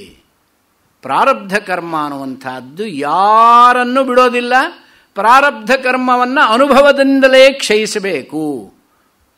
ಪ್ರಾರಬ್ಧಂ ಕರ್ಮ ಕ್ಷೀಯತೆ ಯಾವಾಗ ಅಂದರೆ ಅನುಭೋಗೇನೈವ ಭೋಗೇನ ತ್ವಿತರೇ ಕ್ಷಪಯತ್ವ ಸಂಪದ್ಯತೆ ಎನ್ನುವ ಸೂತ್ರದಲ್ಲಿ ಇದೇ ಅರ್ಥವನ್ನು ಹೇಳಿದ್ದಾರೆ. ಭೋಗದಿಂದ ಪ್ರಾರಬ್ಧ ಕರ್ಮವನ್ನು ನಾವು ಕಳೆದುಕೊಳ್ಳಬೇಕು. ಹಾಗಾದರೆ ಬಾಕಿ ಯಾವ ಕರ್ಮಗಳನ್ನು ಈ ಜ್ಞಾನ ನಾಶ ಮಾಡುತ್ತೆ? ಜ್ಞಾನಾಗ್ನಿ ಸರ್ವಕರ್ಮಾಣಿ ಭಸ್ಮಸಾತ್ ಕುರುತೆ ಅರ್ಜುನ ಅಂತ ಗೀತೆಯಲ್ಲಿ ಹೇಳಿದ್ದಾನೆ. ಎಲ್ಲ ಕರ್ಮಗಳನ್ನು ನಾಶ ಮಾಡುತ್ತೆ ಅಂದರೆ ನೀವು ಏನೇನು ಕರ್ಮಗಳನ್ನು ಮಾಡಿದ್ದೀರಿ, ಅನೇಕ ಜನ್ಮದಲ್ಲಿ ಮಾಡಿರುವಂತಹ ಪುಣ್ಯಕರ್ಮ ಪಾಪಕರ್ಮ ಎಲ್ಲವನ್ನೂ ನಾಶ ಮಾಡುತ್ತೆ. ಹೇಗೆ ಅಂತ ಕೇಳಿದ್ರೆ ಹಿಂದಿನ ಕರ್ಮಗಳು, ಹಿಂದೆ ಮಾಡಿರುವಂತಹ ಕರ್ಮಗಳು ಎಷ್ಟಿದ್ದಾವೋ ಆ ಎಲ್ಲ ಕರ್ಮಗಳು, ಪಾಪದ ಕರ್ಮಗಳು ಇದ್ದಿರಬಹುದು, ಪುಣ್ಯದ ಕರ್ಮಗಳು ಇದ್ದಿರಬಹುದು, ಅವುಗಳನ್ನು ನಾಶ ಮಾಡುತ್ತೆ. ಭಸ್ಮಸಾತ್ ಕುರುತೆ. ಕರ್ಮವನ್ನು ಭಸ್ಮೀಭವನ ಮಾಡುವುದು, ಭಸ್ಮೀಭೂತವಾಗುವುದು ಅಂದರೆ ಹೇಗೆ? ಕಟ್ಟಿಗೆ ಆದರೆ ಸುಟ್ಟು ಹೋಗುತ್ತೆ. ಕರ್ಮ ಸುಟ್ಟು ಹೋಗುವುದು ಅಂದರೆ ಅದೇನು ಮೂರ್ತ ಪದಾರ್ಥವೇ? ಸುಟ್ಟು ಹೋಗುವುದು ಅನ್ನೋ ಶಬ್ದಕ್ಕೆ ಏನು ಅರ್ಥ? ಕರ್ಮವನ್ನು ಸುಡುವುದು ಅಂದರೆ ಕರ್ಮ ತನ್ನ ಫಲವನ್ನು ಕೊಡದಂತೆ ಮಾಡುವುದೇ ಕರ್ಮದ ಭಸ್ಮೀಭವನ ಅನ್ನೋ ಅರ್ಥ. ಎಷ್ಟೇ ಕರ್ಮಗಳನ್ನು ನಾವು ಮಾಡಿದರೂ ಕೂಡ ನಮಗದೆಲ್ಲ ಕರ್ಮದ ಫಲ ಕೊಡಲೇಬೇಕು. ನಾವು ಅದನ್ನು ಅನುಭವಿಸಲೇಬೇಕು. ಅನುಭವಿಸದೆ ನಾಭುಕ್ತಂ ಕ್ಷೀಯತೆ ಕರ್ಮ ಕಲ್ಪಕೋಟಿ ಶತೈರಪಿ. 1 ಕೋಟಿ ಕಲ್ಪಗಳು ಕಳೆದರೂ ಕೂಡ ಮಾಡಿದ ಕರ್ಮದ ಫಲ ಅನುಭವಿಸದೆ ಕ್ಷಯವಾಗೋದಿಲ್ಲ. ಆ ಕ್ಷಯವಾಗಬೇಕಾದ್ರೆ 2 ಮಾರ್ಗ. ಒಂದು ಅನುಭವಿಸಿ ಕ್ಷಯ, ಇಲ್ಲ ಜ್ಞಾನ ಉತ್ಪತ್ತಿಯಾದ ನಂತರ ಕ್ಷಯ. ಹೇಗೆ ಸಂಪತ್ತಿಗೆ 3 ವಿಧವಾದ ಗತಿ ಹೇಳಿದ್ದಾನೆ. ದಾನಂ ಭೋಗೋ ನಾಶಸ್ತಿಸ್ತ್ರೋ ಗತಯೋ ಭವಂತಿ ವಿತ್ತಸ್ಯ ಯೋ ನ ದದಾತಿ ನ ಭುಂಕ್ತೆ ತಸ್ಯ ತೃತೀಯಾ ಗತಿರ್ಭವತಿ. ಐಶ್ವರ್ಯವಿದ್ದರೆ 3 ವಿಧವಾದಂಥ ವಿನಿಯೋಗ. ಒಂದೋ ದಾನ ಮಾಡಬೇಕು, ದಾನ ಮಾಡಿ ಐಶ್ವರ್ಯ ಕರಗಬೇಕು. ಇಲ್ಲ ಭೋಗಿಸಬೇಕು, ಐಶ್ವರ್ಯವಿದ್ದ ಮೇಲೆ ಭೋಗ. ದಾನವನ್ನಾದರೂ ಮಾಡಬೇಕು, ಇಲ್ಲ ಭೋಗವನ್ನು ತಾನಾದರೂ ಅನುಭವಿಸಬೇಕು. ಕೆಲವರು ಇರ್ತಾರೆ, ತಾನು ತಿನ್ನೋದಿಲ್ಲ, ಇನ್ನೊಬ್ರಿಗೆ ಕೊಡೋದಿಲ್ಲ. ಯಾವನೋ ಬಂದು ಟೊಪ್ಪಿ ಹಾಕಿ ಹೋಗ್ತಾನೆ ಅವನಿಗೆ. ಇದೇ ತಾನೇ ಆಗೋದು. ತಸ್ಯ ತೃತೀಯಾ ಗತಿರ್ಭವತಿ. ದಾನಂ ಭೋಗೋ ನಾಶಃ. 3ನೇದು ನಾಶ. ಕೆಲವು ಜನ ಇರ್ತಾರೆ, ಎಷ್ಟೋ ಕಷ್ಟದಲ್ಲಿದ್ದವರು ಹೋಗಿ ಬೇಡಿದರೂ ಕೂಡ ತುಂಬ ದುಡ್ಡಿರುತ್ತೆ. ಇನ್ನೇ ಒಬ್ಬರು ಒಂದು ಮಾತು ಹೇಳಿದರು. ಒಬ್ಬರು ಅಮೆರಿಕದಲ್ಲೊಬ್ಬರು ಡಾಕ್ಟರ್ ಇದ್ದಾರಂತೆ. ಬೇಕಾದಷ್ಟು ಐಶ್ವರ್ಯವಿದೆಯಂತೆ. ಅವರಿಗೆ ಆ ದುಡ್ಡು ಏನು ಮಾಡೋದು ಅನ್ನುವಂಥ ಚಿಂತೆ ಆಗಿಬಿಟ್ಟಿದೆಯಂತೆ. ಯಾರ ಹತ್ರ ಸಲಹೆ ಕೇಳಿದ್ರಂತೆ, ಏನು ಮಾಡಬೇಕು, ಏನು ಮಾಡಬಹುದು ಅಂತ. ಯಾರಾದರೂ ದೊಡ್ಡ ದೊಡ್ಡ ಆಶ್ರಮಗಳು, ಅನಾಥಾಶ್ರಮಗಳಾಗಲಿ, ಬೇರೆ ಬೇರೆ ಎಷ್ಟೋ NGOs ಇರುತ್ತೆ, ಜನರಿಗೆ ಒಳ್ಳೆಯ ಸೇವೆಯನ್ನು ಮಾಡುವಂಥದ್ದು, ಅಂಥದ್ದಕ್ಕೆ ದಾನ ಮಾಡಿ. ನನಗೆ ಇನ್ನೊಬ್ಬರಿಗೆ ದುಡ್ಡನ್ನು ಕೊಡುವ ಬುದ್ಧಿ ಬರೋದಿಲ್ಲ ಅಂದ್ರಂತೆ. ಇದಕ್ಕೇನು ಹೇಳೋಣ? ಆ ಬುದ್ಧಿ ಬರಬೇಕಾದ್ರೂ ಒಂದು ಸಂಸ್ಕಾರ ಬೇಕು. ಆ ದಾನವನ್ನು ಮಾಡಿದಾಗ ಅದರಿಂದ ಬರುವಂತಹ ಪುಣ್ಯ ಇದೆ.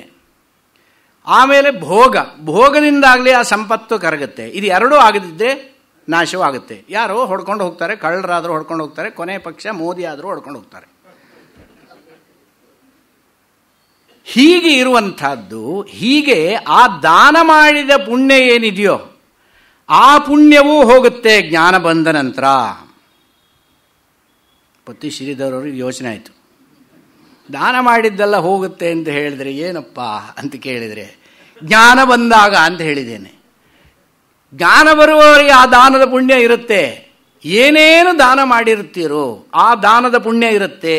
ಏನೇನು ಯಜ್ಞ ಯಾಗಾದಿಗಳನ್ನು ಮಾಡಿರ್ತೀರೋ, ಏನು ಮಂದಿರಾದಿಗಳನ್ನು ನಿರ್ಮಾಣ ಮಾಡಿರ್ತೀರೋ, ಅನ್ನದಾನ ಮಾಡಿರ್ತೀರೋ, ಇದು ಎಲ್ಲ ಪುಣ್ಯವೂ ಹಾಗೆ ಇರುತ್ತೆ. ಆದರೆ ಜ್ಞಾನ ಬಂದ ಮರುಕ್ಷಣದಲ್ಲಿ ಈ ಪುಣ್ಯವೂ ನಾಶವಾಗುತ್ತೆ. ಯಾರಾದರೂ ಹೇಳ್ಬೋದು, ಹಾಗಾದ್ರೆ ನಮಗೆ ಆ ಜ್ಞಾನ ಯಾಕೆ? ಅಂಥ ಜ್ಞಾನ, ಕಷ್ಟಪಟ್ಟು ನಾವು ಪುಣ್ಯವನ್ನು ಸಂಪಾದನೆ ಮಾಡಿರ್ತೇವೆ. ಎಷ್ಟು ಜನ್ಮಗಳಲ್ಲಿ ಯಾವ ಯಾವ ರೀತಿಯ ಪುಣ್ಯಗಳನ್ನು ನಾವು ಸಂಪಾದನೆ ಮಾಡಿದ್ದೇವೆ. ಆ ಪುಣ್ಯದ ಫಲವಾಗಿ ಸ್ವರ್ಗವೇ ಸಿಗುವಂತಹ ಸಂಭವ ಇದ್ದಾಗ ಈ ಜ್ಞಾನ ಬಂದ್ಬಿಟ್ಟು ಅದಷ್ಟನ್ನು ನಾಶ ಮಾಡ್ತು ಅಂದರೆ ಆ ಪುಣ್ಯ ನಮಗೆ ಯಾಕೆ? ಆ ಜ್ಞಾನ ನಮಗೆ ಯಾಕೆ ಅಂತ ಯಾರಾದರೂ ಕೇಳಬಹುದು. ಅಲ್ಲಪ್ಪ, ಶತೇ ಪಂಚಾಶನ್ಯಾಯೇನ ಅಂತ ಒಂದು ಮಾತು. ನಿನ್ನ ಹತ್ರ 100 ರೂಪಾಯಿ ಇದೆ ಅಂತ ಹೇಳಿದರೆ ಅದರಲ್ಲಿ 50 ರೂಪಾಯಿ ಇಲ್ವೋ? ಇದೇ ತಾನೇ. ನಿನಗೆ ಜ್ಞಾನ ಬಂದಾಗ ಸಂಪೂರ್ಣ ನೀನೇ ಆನಂದ ಸ್ವರೂಪ ಅಂತ ಹೇಳಿದಾಗ ಇನ್ನೊಂದು ಆ ಆನಂದ, ವೈಷಯಿಕ ಆನಂದಕ್ಕೋಸ್ಕರ ಆ ಸ್ವರ್ಗವನ್ನು ನೀನು ಬಯಸಬೇಕಾ? ನೀನೇ ಆನಂದ ಸ್ವರೂಪವಾಗುವಾಗ ಅದರಲ್ಲಿ ಸ್ವರ್ಗಾನಂದ ಅಂತರ್ಗತವಾಗಿಲ್ವೇ? ಅದನ್ನೇ ಹೇಳ್ತಾರೆ, ಆ ಪುಣ್ಯ ನಾಶವಾಗುತ್ತೆ ಒಂದೊಮ್ಮೆ. For the sake of argument ಆ ಪುಣ್ಯ ನಾಶವಾಗೋದಿಲ್ಲ. ಜ್ಞಾನ ಬಂದಾಗ ಪಾಪ ಮಾತ್ರ ನಾಶವಾಗುತ್ತೆ ಅಂತ ಒಂದು ವೇಳೆ ಹೇಳಿದರೆ, ಈ ರೀತಿಯಾಗಿ ವಾದವನ್ನು ಮಂಡಿಸಿದರೆ ಏನು ಉತ್ತರ ಹೇಳ್ತೀರಿ? ನೀವು ಹೇಳಿದ ಹಾಗೆ ಒಂದು ಪುಣ್ಯ ಉಳ್ಕೊಂಡಿದೆ ಅಂತ ಹೇಳೋಣ. ಪುಣ್ಯವನ್ನು ಅನುಭವಿಸ್ಬೇಕು ತಾನೆ. ಅನುಭವಿಸಬೇಕು ಅಂತ ಹೇಳಿದರೆ ಏನಾಗಬೇಕು? ಪುನಃ ಜನ್ಮಾಂತರವನ್ನು ಪಡೆಯಬೇಕು, ಇಲ್ಲ ಸ್ವರ್ಗಕ್ಕೂ ಹೋಗಬೇಕು. ಸ್ವರ್ಗಕ್ಕೆ ಹೋಗಿ 100 ವರ್ಷವೋ 1 ಕಲ್ಪದವರೆಗೋ ಅಲ್ಲಿ ಸುಖವನ್ನು ಅನುಭವಿಸಬೇಕು. ಆಯಿತು, ಅನುಭವಿಸಿ ಆಯಿತು. ಮುಂದೆ ಕ್ಷೀಣೇ ಪುಣ್ಯೇ ಮರ್ತ್ಯಲೋಕಂ ವಿಶಂತಿ. ಆ ಒಂದು ಪುಣ್ಯವನ್ನು ಅನುಭವಿಸಿದ ನಂತರ ತತಶೇಷೇಣ ವಿಶಿಷ್ಟ ಜಾತಿ ದೇಶ ಕುಲ ಆಯುಶ್ರುತ ವೃತ್ತ ವಿತ್ತ ಸುಖಮೇಧಸೋ ಜನ್ಮ ಪ್ರತಿಪದ್ಯಂತೆ. ಗೌತಮ ಧರ್ಮಸೂತ್ರದಲ್ಲಿ ಹೇಳ್ತಾರೆ, ತತಶೇಷೇಣ, ಎಲ್ಲಿಯವರೆಗೆ ಸ್ವರ್ಗದಲ್ಲಿ ನೀವು ಆ ಸುಖವನ್ನು ಅನುಭವಿಸ್ತೀರೋ, ಅನುಭವಿಸಿ ಆದ ನಂತರ ಮತ್ತೇನಾದರೂ ಉಳಿದಿದ್ರೆ ಕರ್ಮದ ಫಲ, ಅದನ್ನು ಅನುಭವಿಸಬೇಕು ಅಂದರೆ ಇಲ್ಲಿಗೇ ಬರಬೇಕು, ಯಾರೇ ಆದರೂ, ಬೇರೆ ದಾರಿ ಇಲ್ಲ. ಆವಾಗ ಸ್ವರ್ಗ ಸುಖವನ್ನು ಅನುಭವಿಸಿ ಅಲ್ಲಿಂದ ಚ್ಯುತನಾಗಿ ಕೆಳಗೆ ಬಂದ ಅಂದರೆ ಅವನಿಗೆ ಬೇಕೋ? ಇವಾಗ ಹೇಳಿ, ನಿಮಗೆ ನಿತ್ಯಾನಂದ ಬೇಕೋ ಅನಿತ್ಯಾನಂದ ಬೇಕೋ? ನಿತ್ಯಾನಂದ, ಈ ನಿತ್ಯಾನಂದ ಬೇಡ, ಶಾಶ್ವತವಾದ ಆನಂದ ನಮಗೆ ಬೇಕು. ಆ ರೀತಿಯಾದಂತಹ ಶಾಶ್ವತವಾದ ಆನಂದ ಬೇಕು ಅಂತ ಹೇಳಿದರೆ ಅದಕ್ಕಾಗಿ ಜ್ಞಾನ, ಅದಕ್ಕೆ ಸಾಧನ ಜ್ಞಾನ. ಅದಕ್ಕೋಸ್ಕರವಾಗಿ ವಿಮುಕ್ತಶ್ಚ ವಿಮುಚ್ಯತೆ, ವಿಮುಕ್ತನಾದವನು, ಜೀವನ್ಮುಕ್ತನಾದವನು ಪುನಃ ಮುಕ್ತಿಯನ್ನು ಪಡೆಯುತ್ತಾನೆ ಅಂತ ಹೇಳಿದರೆ ದೇಹವನ್ನು ತ್ಯಾಗ ಮಾಡ್ತಾನೆಯೇ ಹೊರತು ಅವನು ಇನ್ನೊಂದು ಲೋಕಕ್ಕೆ ಹೋಗೋದಿಲ್ಲ, ಸ್ವರ್ಗಾದಿಗಳಿಗೆ ಹೋಗೋದಿಲ್ಲ. ನತಸ್ಯ ಪ್ರಾಣ ಉತ್ಕ್ರಾಮಂತೆ ಅಸ್ತ್ರೈವ ಸಮವನೀಯಂತೆ. ಅವನು ದೇಹತ್ಯಾಗ ಮಾಡೋದು ಅಂತ ಹೇಳಿದರೆ ಬಾಕಿ ಎಲ್ಲ ಜೀವರಿಗೆ ದೇಹದಿಂದ ಪ್ರಾಣ ಹೊರಟು ಹೋಗುತ್ತೆ. ದೇಹದಿಂದ ಪ್ರಾಣ ಹೊರಟು ಹೋದ ನಂತರ ಜೀವ ಹೊರಟು ಹೋಗುತ್ತೆ. ಮೊದಲು ಪ್ರಾಣ ಹೋಗೋದು. ಪ್ರಾಣ ಹೋಗುವಂತಹದ್ದು ಅಂದರೆ ಹೋಗಬೇಕಾದ್ರೆ ಯಾವಾಗ ಸಾಧ್ಯ? ಹೋಗುವುದು ಅಂದರೆ ಇಲ್ಲಿ ಬಿಟ್ಟು ಇನ್ನೊಂದು ಕಡೆಗೆ ತಾನೆ. ಇನ್ನೊಂದು ಕಡೆಗೆ ಹೋಗೋದು ಅಂದರೆ ಮೊದಲು ಅಲ್ಲಿ ಇರಲಿಲ್ಲ, ಈಗ ಅಲ್ಲಿಗೆ ಹೋಗೋದು. ಸರ್ವವ್ಯಾಪಕನಾದವನು ಎಲ್ಲಿಗೆ ಹೋಗ್ತಾನೆ? ಎಲ್ಲ ಕಡೆಯಲ್ಲೂ ಇದ್ದಾಗ ಸಾರ್ವಾತ್ಮ್ಯ ಭಾವ ಯಾವಾಗ ಬರುತ್ತೋ ಅವನಿಗೆ ಹೋಗುವಿಕೆ ಬರುವಿಕೆ ಅನ್ನುವಂಥದ್ದು ಇರೋದಿಲ್ಲ. ಈ ಆಕಾಶ ಎಲ್ಲಿಗಾದರೂ ಹೋಗೋದನ್ನು ನೋಡಿದ್ದೀರೋ? ನೀವು ಎಲ್ಲಿ ಹೋದರೂ ಆಕಾಶ ಇದ್ದೇ ಇದೆ. ಹಾಗೆ ಅದು ಹೋಗುವಿಕೆ ಅನ್ನುವಂಥದ್ದು ಆಕಾಶಕ್ಕೆ ಹೇಗೆ ಇಲ್ಲವೋ ಆತ್ಮನಿಗೂ ಕೂಡ ಹೋಗುವಿಕೆ ಗಮನಾಗಮನ ಅನ್ನುವಂಥದ್ದು ಇಲ್ಲ. ಗಮನಾಗಮನಗಳು ಯಾವುದಕ್ಕೆ ಅಂತ ಕೇಳಿದರೆ ಪಂಚೇಂದ್ರಿಯಗಳಿಗೆ ಅಥವಾ ಪ್ರಾಣಗಳಿಗೆ. ಅದಕ್ಕೋಸ್ಕರವಾಗಿಯೇ ಮುಕ್ತನಾದವನು ಮುಕ್ತಿ ಬರುವವರೆಗೆ ನಮಗೆ ಶರೀರ ಸಂಬಂಧ ಬಿಡೋದಿಲ್ಲ. ಆ ಶರೀರ ಹೇಗೆ? ಈ ಶರೀರ ಬಿದ್ದು ಹೋಯಿತು. ಈಗ ಯಾವ ಶರೀರ? ಸೂಕ್ಷ್ಮ ಶರೀರ. ಸೂಕ್ಷ್ಮ ಶರೀರದಲ್ಲಿ ಜೀವ ಇರ್ತಾನೆ. ಅದಕ್ಕೋಸ್ಕರವಾಗಿ ಅವನು ಲೋಕಾಂತರಕ್ಕೆ ಹೋಗುವಾಗಲೂ ಕೂಡ ಈ ದೇಹವನ್ನು ಇಲ್ಲೇ ಬಿಟ್ಟು ಹೋದರೂ ಕೂಡ ದೇಹಾಂತರವನ್ನು ಪಡೀತಾನೆ ಬೇರೆ ಲೋಕಕ್ಕೆ ಹೋದಾಗ. ಪಂಚಪ್ರಾಣ ಮನೋಬುದ್ಧಿ ದಶೇಂದ್ರಿಯ ಸಮನ್ವಿತಂ ಅಪಂಚೀಕೃತ ಭೂತೋತ್ಥಂ ಸೂಕ್ಷ್ಮಾಂಗಂ ಭೋಗಸಾಧನಂ. ಇದು ಸೂಕ್ಷ್ಮ ಶರೀರ, ಸೂಕ್ಷ್ಮ ಅಂಗ. ಅಂದರೆ 17 ಅಂಗಗಳಿಂದ ಕೂಡಿರುವಂತಹದ್ದು ಸೂಕ್ಷ್ಮ ಶರೀರ. ಜೀವ ಈ ದೇಹವನ್ನು ಬಿಟ್ಟು ಸ್ವರ್ಗಕ್ಕೋ ನರಕಕ್ಕೋ ಹೋಗ್ತಾನೆ ಅಂದರೆ ಯಾವ ರೂಪದಲ್ಲಿ ಹೋಗ್ತಾನೆ? ಸಂಪಿಂಡಿತ ಕರ್ಣಗ್ರಾಮ ಅಂತ ಹೇಳ್ತಾರೆ. ಎಲ್ಲ ಇಂದ್ರಿಯಗಳು ಒಂದು ಮುದ್ದೆ ಆದ ಹಾಗಿರ್ತಾವಂತೆ. ಪಂಚಪ್ರಾಣಗಳು, ಮನಸ್ಸು, ಬುದ್ಧಿ ಮತ್ತು ದಶೇಂದ್ರಿಯಗಳು, ಈ 17 ಒಟ್ಟು ಸೇರಿ ಜೀವ. ಇವುಗಳ ಜೊತೆಯಲ್ಲಿ ಜೀವ ಹೋಗ್ತಾನೆ ಬೇರೆ ಲೋಕಕ್ಕೆ. ಈ ಒಂದು ಸೂಕ್ಷ್ಮ ಶರೀರದ ಒಂದು ಸಂಬಂಧ ಎಲ್ಲ ಜನ್ಮಗಳಲ್ಲೂ ಇರುತ್ತೆ ಅವನಿಗೆ. ಮುಕ್ತಿ ಬರುವವರೆಗೂ ಈ ಸೂಕ್ಷ್ಮ ಶರೀರ ಸಂಬಂಧ ಇರುತ್ತೆ. ಇದೇ ಹೃದಯ ಗ್ರಂಥಿ. ಇದನ್ನು ಭೇದನ ಮಾಡಬೇಕಾದ್ರೆ ಜ್ಞಾನ ಒಂದೇ ಸಾಧನ. ಅದಕ್ಕೋಸ್ಕರವಾಗಿ ಈ ಪಂಚಪ್ರಾಣ ಮನೋಬುದ್ಧಿ ದಶೇಂದ್ರಿಯಗಳಿಂದ ಕೂಡಿರುವಂತಹ ಸೂಕ್ಷ್ಮ ಶರೀರವನ್ನಿಟ್ಟುಕೊಂಡು ಯಾವ ಒಂದು ಪೂರ್ವಜನ್ಮದಲ್ಲಿ ಸಂಚಿತವಾದಂತಹ ಪುಣ್ಯ ಪಾಪಗಳಿದ್ದಾವೋ ಆ ಪುಣ್ಯ ಪಾಪಗಳಿಗೆ ಅನುಗುಣವಾಗಿ ಸ್ವರ್ಗವನ್ನಾಗಲಿ ನರಕವನ್ನಾಗಲಿ ಸತ್ಯಲೋಕವನ್ನಾಗಲಿ ಸೂರ್ಯಲೋಕವನ್ನಾಗಲಿ ಚಂದ್ರಮಂಡಲವನ್ನಾಗಲಿ ಹೋಗಿ ಅಲ್ಲಲ್ಲಿ ಇರುವಂತಹ ಸುಖ ತಾರತಮ್ಯಕ್ಕೆ ಅನುಗುಣವಾದಂತಹ ಸುಖವನ್ನಾಗಲಿ ದುಃಖವನ್ನಾಗಲಿ ಅನುಭವಿಸಿದ ನಂತರ ಪುನಃ ಇದೇ ಲೋಕಕ್ಕೆ ಬರಬೇಕು ಅಂತ. ಆದರೆ ಅಂತಹ ವ್ಯಕ್ತಿಗೆ ಗಮನಾಗಮನ ಅನ್ನುವಂಥದ್ದು ಇದ್ದೇ ಇರುತ್ತೆ. ಅಲ್ಲಿ ಸುಖವನ್ನು ಅನುಭವಿಸಿ ಪುನಃ ಇಲ್ಲಿಗೆ ಬರಬೇಕಾದರೂ ಪುನಃ ಅದೇ ಸೂಕ್ಷ್ಮ ಶರೀರದಲ್ಲೇ ಬರ್ತಾನೆ. ಹೇಗೆ ಬರ್ತಾನೆ? ಸ್ವರ್ಗಕ್ಕೆ ಹೋದ ನಂತರ ಸ್ವರ್ಗದಿಂದ ಚ್ಯುತನಾದವನು ಹೇಗೆ ದುಪ್ಪಂತಿ ಕೆಳಗೆ ಬೀಳ್ತಾನೋ, ಈ ತ್ರಿಶಂಕು ಬಿದ್ದ ಹಾಗೆ ಬೀಳೋದಿಲ್ಲ ಯಾರು ಸ್ವರ್ಗದಿಂದ. ಹೇಗೆ ಹೋಗಿರ್ತಾರೆ ಅಂತ ಕೇಳಿದ್ರೆ, ಧೂಮೋ ರಾತ್ರಿಸ್ತಥಾ ಕೃಷ್ಣ ಷಣ್ಮಾಸ ದಕ್ಷಿಣಾಯನಂ ತತ್ರ ಚಾಂದ್ರ ಸಂಜ್ಯೋತ್ರಿ ಯೋಗಿ ಪ್ರಾಪ್ಯ ನಿವರ್ತತೆ ಶುಕ್ಲಕೃಷ್ಣೇ ಗತಿ ಹ್ಯೇತೆ ಜಗತಃ ಶಾಶ್ವತೆ ಮತೆ ಏಕಯಾ ಯಾತ್ಯನಾವೃತ್ತಿ ಅನ್ಯಯಾ ವರ್ತತೆ ಪುನಃ ಅಗ್ನಿರ್ಜ್ಯೋತಿರಃ ಶುಕ್ಲ ಷಣ್ಮಾಸ ಉತ್ತರಾಯಣಂ ತತ್ರ ಪ್ರಯಾತಾಗಚ್ಚಂತಿ ಬ್ರಹ್ಮವಿದೋ ಜನಾಃ. 2 ಗತಿ ಮನುಷ್ಯನಿಗೆ, ಜೀವನಿಗೆ. ಶುಕ್ಲಗತಿ, ಕೃಷ್ಣಗತಿ ಎನ್ನುವಂಥದ್ದು. ಶುಕ್ಲ ಗತಿ ಅಂತ ಹೇಳಿದ್ರೆ ಅರ್ಚಿರಾದಿ ಮಾರ್ಗ ಅಥವಾ ಉತ್ತರಾಯಣ ಮಾರ್ಗ, ಇನ್ನೊಂದು ದಕ್ಷಿಣಾಯಣ ಮಾರ್ಗ ಅಥವಾ ಧೂಮಾದಿ ಮಾರ್ಗ. ಇದೆರಡನ್ನೂ ಗೀತೆಯಲ್ಲಿ ಹೇಳಿದ್ದಾನೆ. ಧೂಮೋ ರಾತ್ರಿಸ್ತಥಾ ಕೃಷ್ಣ ಷಣ್ಮಾಸ ದಕ್ಷಿಣಾಯಣಂ. ಜೀವನಾದವನು ಯಾವ ಕರ್ಮವನ್ನು ಮಾಡಿ ಜ್ಞಾನವನ್ನು ಪಡೆಯದವನು ಯಾರಿದ್ದಾನೋ ಅವನು ಹೋಗುವ ಕ್ರಮ ಹೇಗೆ ಅಂತ ಕೇಳಿದ್ರೆ ಧೂಮಾದಿ ಮಾರ್ಗಗಳಿಂದ. ಅವನು ಸತ್ತ ನಂತರ ಈ ಒಂದು ಸೂಕ್ಷ್ಮ ಶರೀರದಿಂದ ಧೂಮಾಭಿಮಾನಿನಿ ದೇವತೆಯ ಹತ್ತಿರಕ್ಕೆ ಹೋಗ್ತಾನೆ. ದೇವತೆಯ ಹತ್ತಿರಕ್ಕೆ ಹೋಗೋದು ಅಂದರೆ ಇವನು ಹೋಗೋದಿಲ್ಲ, ಇವನು ಅಸ್ವತಂತ್ರನಾಗಿರ್ತಾನೆ. ಈ ದೇಹವನ್ನು ಬಿಟ್ಟ ನಂತರ ಧೂಮಾಭಿಮಾನಿನಿ ದೇವತೆ ಮುಂದಿನ ಜಾಗಕ್ಕೆ ಅವನನ್ನು ತಲುಪಿಸ್ತಾಳೆ. ಧೂಮೋ ರಾತ್ರಿ, ಅನಂತರದಲ್ಲಿ ರಾತ್ರಿಭಿಮಾನಿನಿ ದೇವತೆಗೆ ಧೂಮಾಭಿಮಾನಿನಿ ದೇವತೆ ಕೊಡ್ತಾಳೆ. ತಥಾ ಕೃಷ್ಣ, ಅನಂತರದಲ್ಲಿ ಕೃಷ್ಣ ಪಕ್ಷಕ್ಕೆ ಅಭಿಮಾನಿ ದೇವತೆಯಾದವಳ ಹತ್ರ ಈ ಜೀವನನ್ನು ಅರ್ಪಿಸ್ತಾರೆ. ಅನಂತರದಲ್ಲಿ ದಕ್ಷಿಣಾಯನಾಭಿಮಾನಿನಿ ದೇವತೆ. ಇವರೆಲ್ಲ ಒಂದೊಂದು ಜಾಗದಲ್ಲಿ ನಿಂತಿರುವಂಥವರು, ಗಮ್ಯಸ್ಥಾನ ಅಲ್ಲಿಯವರೆಗೆ ಇವರು ಒಯ್ದು ಕೊಡ್ತಾರೆ. ಕೊಟ್ಟ ನಂತರ ಆನಂತರದಲ್ಲಿ ಅವರು ತಮ್ಮ ಗಮ್ಯ ಯಾವುದಿದೆಯೋ ಸ್ವರ್ಗಕ್ಕೆ ಭಾಗಿಯಾದರೆ ಅವನು ಸ್ವರ್ಗಕ್ಕೆ ಹೋಗ್ತಾನೆ, ಇಲ್ಲ ನರಕಕ್ಕೆ ಭಾಗಿಯಾದರೆ ನರಕಕ್ಕೆ ಹೋಗ್ತಾನೆ.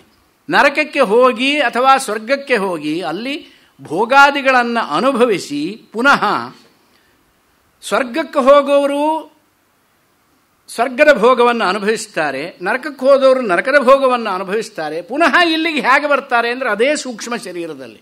ಸೂಕ್ಷ್ಮ ಶರೀರದಲ್ಲಿ ಬರುವಾಗ ಅವರು ಮೊದಲನೆಯದಾಗಿ ಶ್ರದ್ಧಾವೃಷ್ಟೆನ್ನರೇತೋ ರೂಪಾಹ ಅನ್ನುವಂಥ ರೀತಿಯಲ್ಲಿ ವಿವರಣೆಯನ್ನು ಛಾಂದೋಗ್ಯೋಪನಿಷತ್ತಿನಲ್ಲಿ ನಾವು ನೋಡ್ತೇವೆ. ಶ್ರದ್ಧಾ ಸೋಮ ವೃಷ್ಟ್ಯನ್ನ ರೇತೋ ರೂಪಾಹ, ಪಂಚ ಆಹುತಿಗಳು ಅಂತ ಹೇಳುತ್ತಾರೆ. ಪಂಚ ಆಹುತಿಗಳ ರೂಪದಲ್ಲಿ ಜೀವ ಅಲ್ಲಿಂದ ಇಲ್ಲಿಗೆ ಬರ್ತಾನೆ.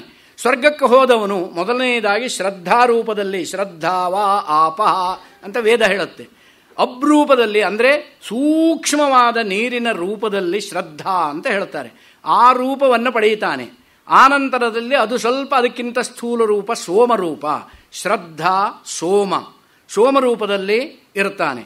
ಆನಂತರದಲ್ಲಿ ಸೋಮಕ್ಕಿಂತಲೂ ಸ್ಥೂಲವಾಗಿ ಎನ್ನುವಂತಹದ್ದು ವೃಷ್ಟಿ, ವೃಷ್ಟಿ ರೂಪದಲ್ಲಿ ಬರ್ತಾನೆ. ವೃಷ್ಟಿ ಅಂದರೆ ಮಳೆ, ಮಳೆಯ ರೂಪದಿಂದ ಅವನು ಆ ಸ್ವರ್ಗದಿಂದ ಚ್ಯುತನಾಗಿ ಭೂಮಿಗೆ ಬರ್ತಾನೆ. ಭೂಮಿಗೆ ಬಂದ ನಂತರ ಅನ್ನ ರೂಪವನ್ನು ತಾಳ್ತಾನೆ. ಹಿರಿಯರೆಲ್ಲ ನಮ್ಮಲ್ಲಿ ಹೇಳ್ತಾ ಇದ್ರು ಹಿಂದೆ, ಧಾನ್ಯದಲ್ಲಿ ಜೀವ ಇರ್ತಾನೆ. ಯಾವ ಒಂದು ಧಾನ್ಯವನ್ನು, ಅದರಲ್ಲೂ ವಿಶೇಷವಾಗಿ ಅಕ್ಕಿಯನ್ನು ವ್ಯರ್ಥ ಮಾಡಬಾರದು, ಅಕ್ಕಿಯಲ್ಲಿ ಲಕ್ಷ್ಮಿ ಇದ್ದಾಳೆ, ಜೀವ ಇದ್ದಾನೆ ಅಂತ. ಆ ಒಂದು ಧಾನ್ಯಗಳ ರೂಪದಲ್ಲಿ ಅನ್ನ ರೂಪವನ್ನು ಪಡೆಯುತ್ತಾನೆ. ಅನ್ನ ರೂಪದಿಂದ ಪುನಃ ರೇತೋ ರೂಪವಾಗಿ ಪರಿಣಾಮ ಹೊಂದುತ್ತಾನೆ.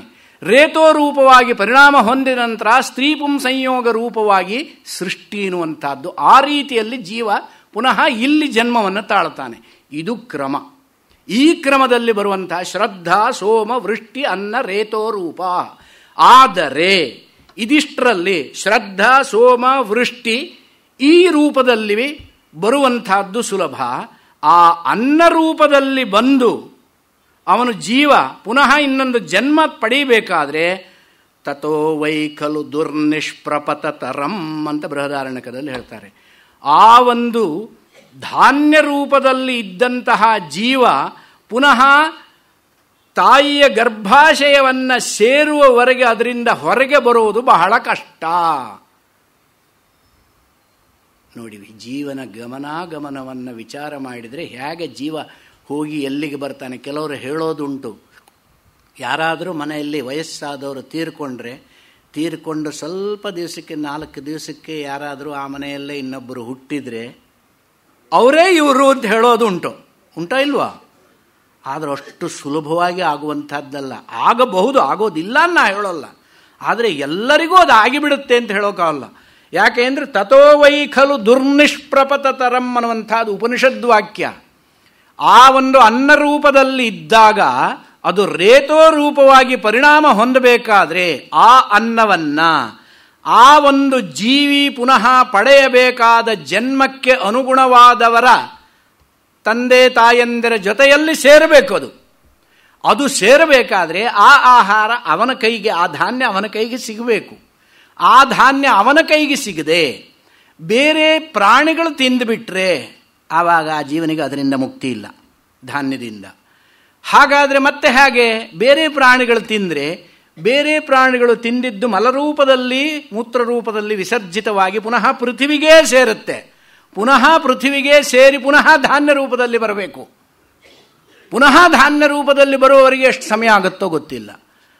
ಹಾಗೆ ಇದಕ್ಕೆ ಎಷ್ಟೋ ಒಂದಷ್ಟು ವಿಚಾರಗಳು ಹೇಗಿದ್ದಾವೆ ಅಂತ ಕೇಳಿದರೆ, ಆ ಒಂದು ಧಾನ್ಯ ರೂಪದಿಂದ ಹೊರಗೆ ಬರುವುದು ಅತ್ಯಂತ ಕಠಿಣವಾದದ್ದು. ಸರಿಯಾದ ವ್ಯಕ್ತಿ ಅದನ್ನು ತಿನ್ನಬೇಕು. ಅವನು ಯುವಕನಾಗಿರಬೇಕು, ಪ್ರಜೋತ್ಪಾದನ ಸಾಮರ್ಥ್ಯ ಉಳ್ಳವನಾಗಿರಬೇಕು. ಅವನು ತಿನ್ನಂತಹ ಧಾನ್ಯ ರೇತೋರೂಪವಾಗಿ ಪರಿಣಾಮ ಹೊಂದಬೇಕು. ಆವಾಗ ಮಾತೃಗರ್ಭವನ್ನು ಪ್ರವೇಶಿಸುವಂತಹ ಸಂದರ್ಭ ಇರುತ್ತೆ. ಇದಿಷ್ಟು ಜೀವನ ಉತ್ಪತ್ತಿಯ ಒಂದು ಕ್ರಮ. ಇಷ್ಟು ಆಗಬೇಕಾದರೆ ಎಷ್ಟು ಸಮಯ ಬೇಕು? ಷಂಡನಾದವನು ಆ ಒಂದು ಧಾನ್ಯವನ್ನು ತಿಂದರೂ ಪ್ರಯೋಜನವಿಲ್ಲ, ಪ್ರಾಣಿ ಪಕ್ಷಿಗಳು ತಿಂದರೂ ಪ್ರಯೋಜನವಿಲ್ಲ, ವೃದ್ಧರು ತಿಂದರೂ ಪ್ರಯೋಜನವಿಲ್ಲ. ಇಷ್ಟೆಲ್ಲ ಆಗಿ ಸರಿಯಾದ ವ್ಯಕ್ತಿಯ ದೇಹವನ್ನು ಪ್ರವೇಶಿಸಿದಾಗ ಆ ಜೀವ ರೇತೋ ರೂಪದಲ್ಲಿ ಮಾತೃಗರ್ಭವನ್ನು ಪ್ರವೇಶಿಸಿ ಪುನಃ ಜನ್ಮವನ್ನು ಪಡೆಯುತ್ತಾನೆ. ಆ ಮಾತೃಗರ್ಭದಲ್ಲಿ ನವಮಾಸದವರೆಗೆ ಅವನು ಇರಬೇಕು. ಅಲ್ಲಿ ಪಚನವಾಗ್ತಾನೆ ಜೀವ.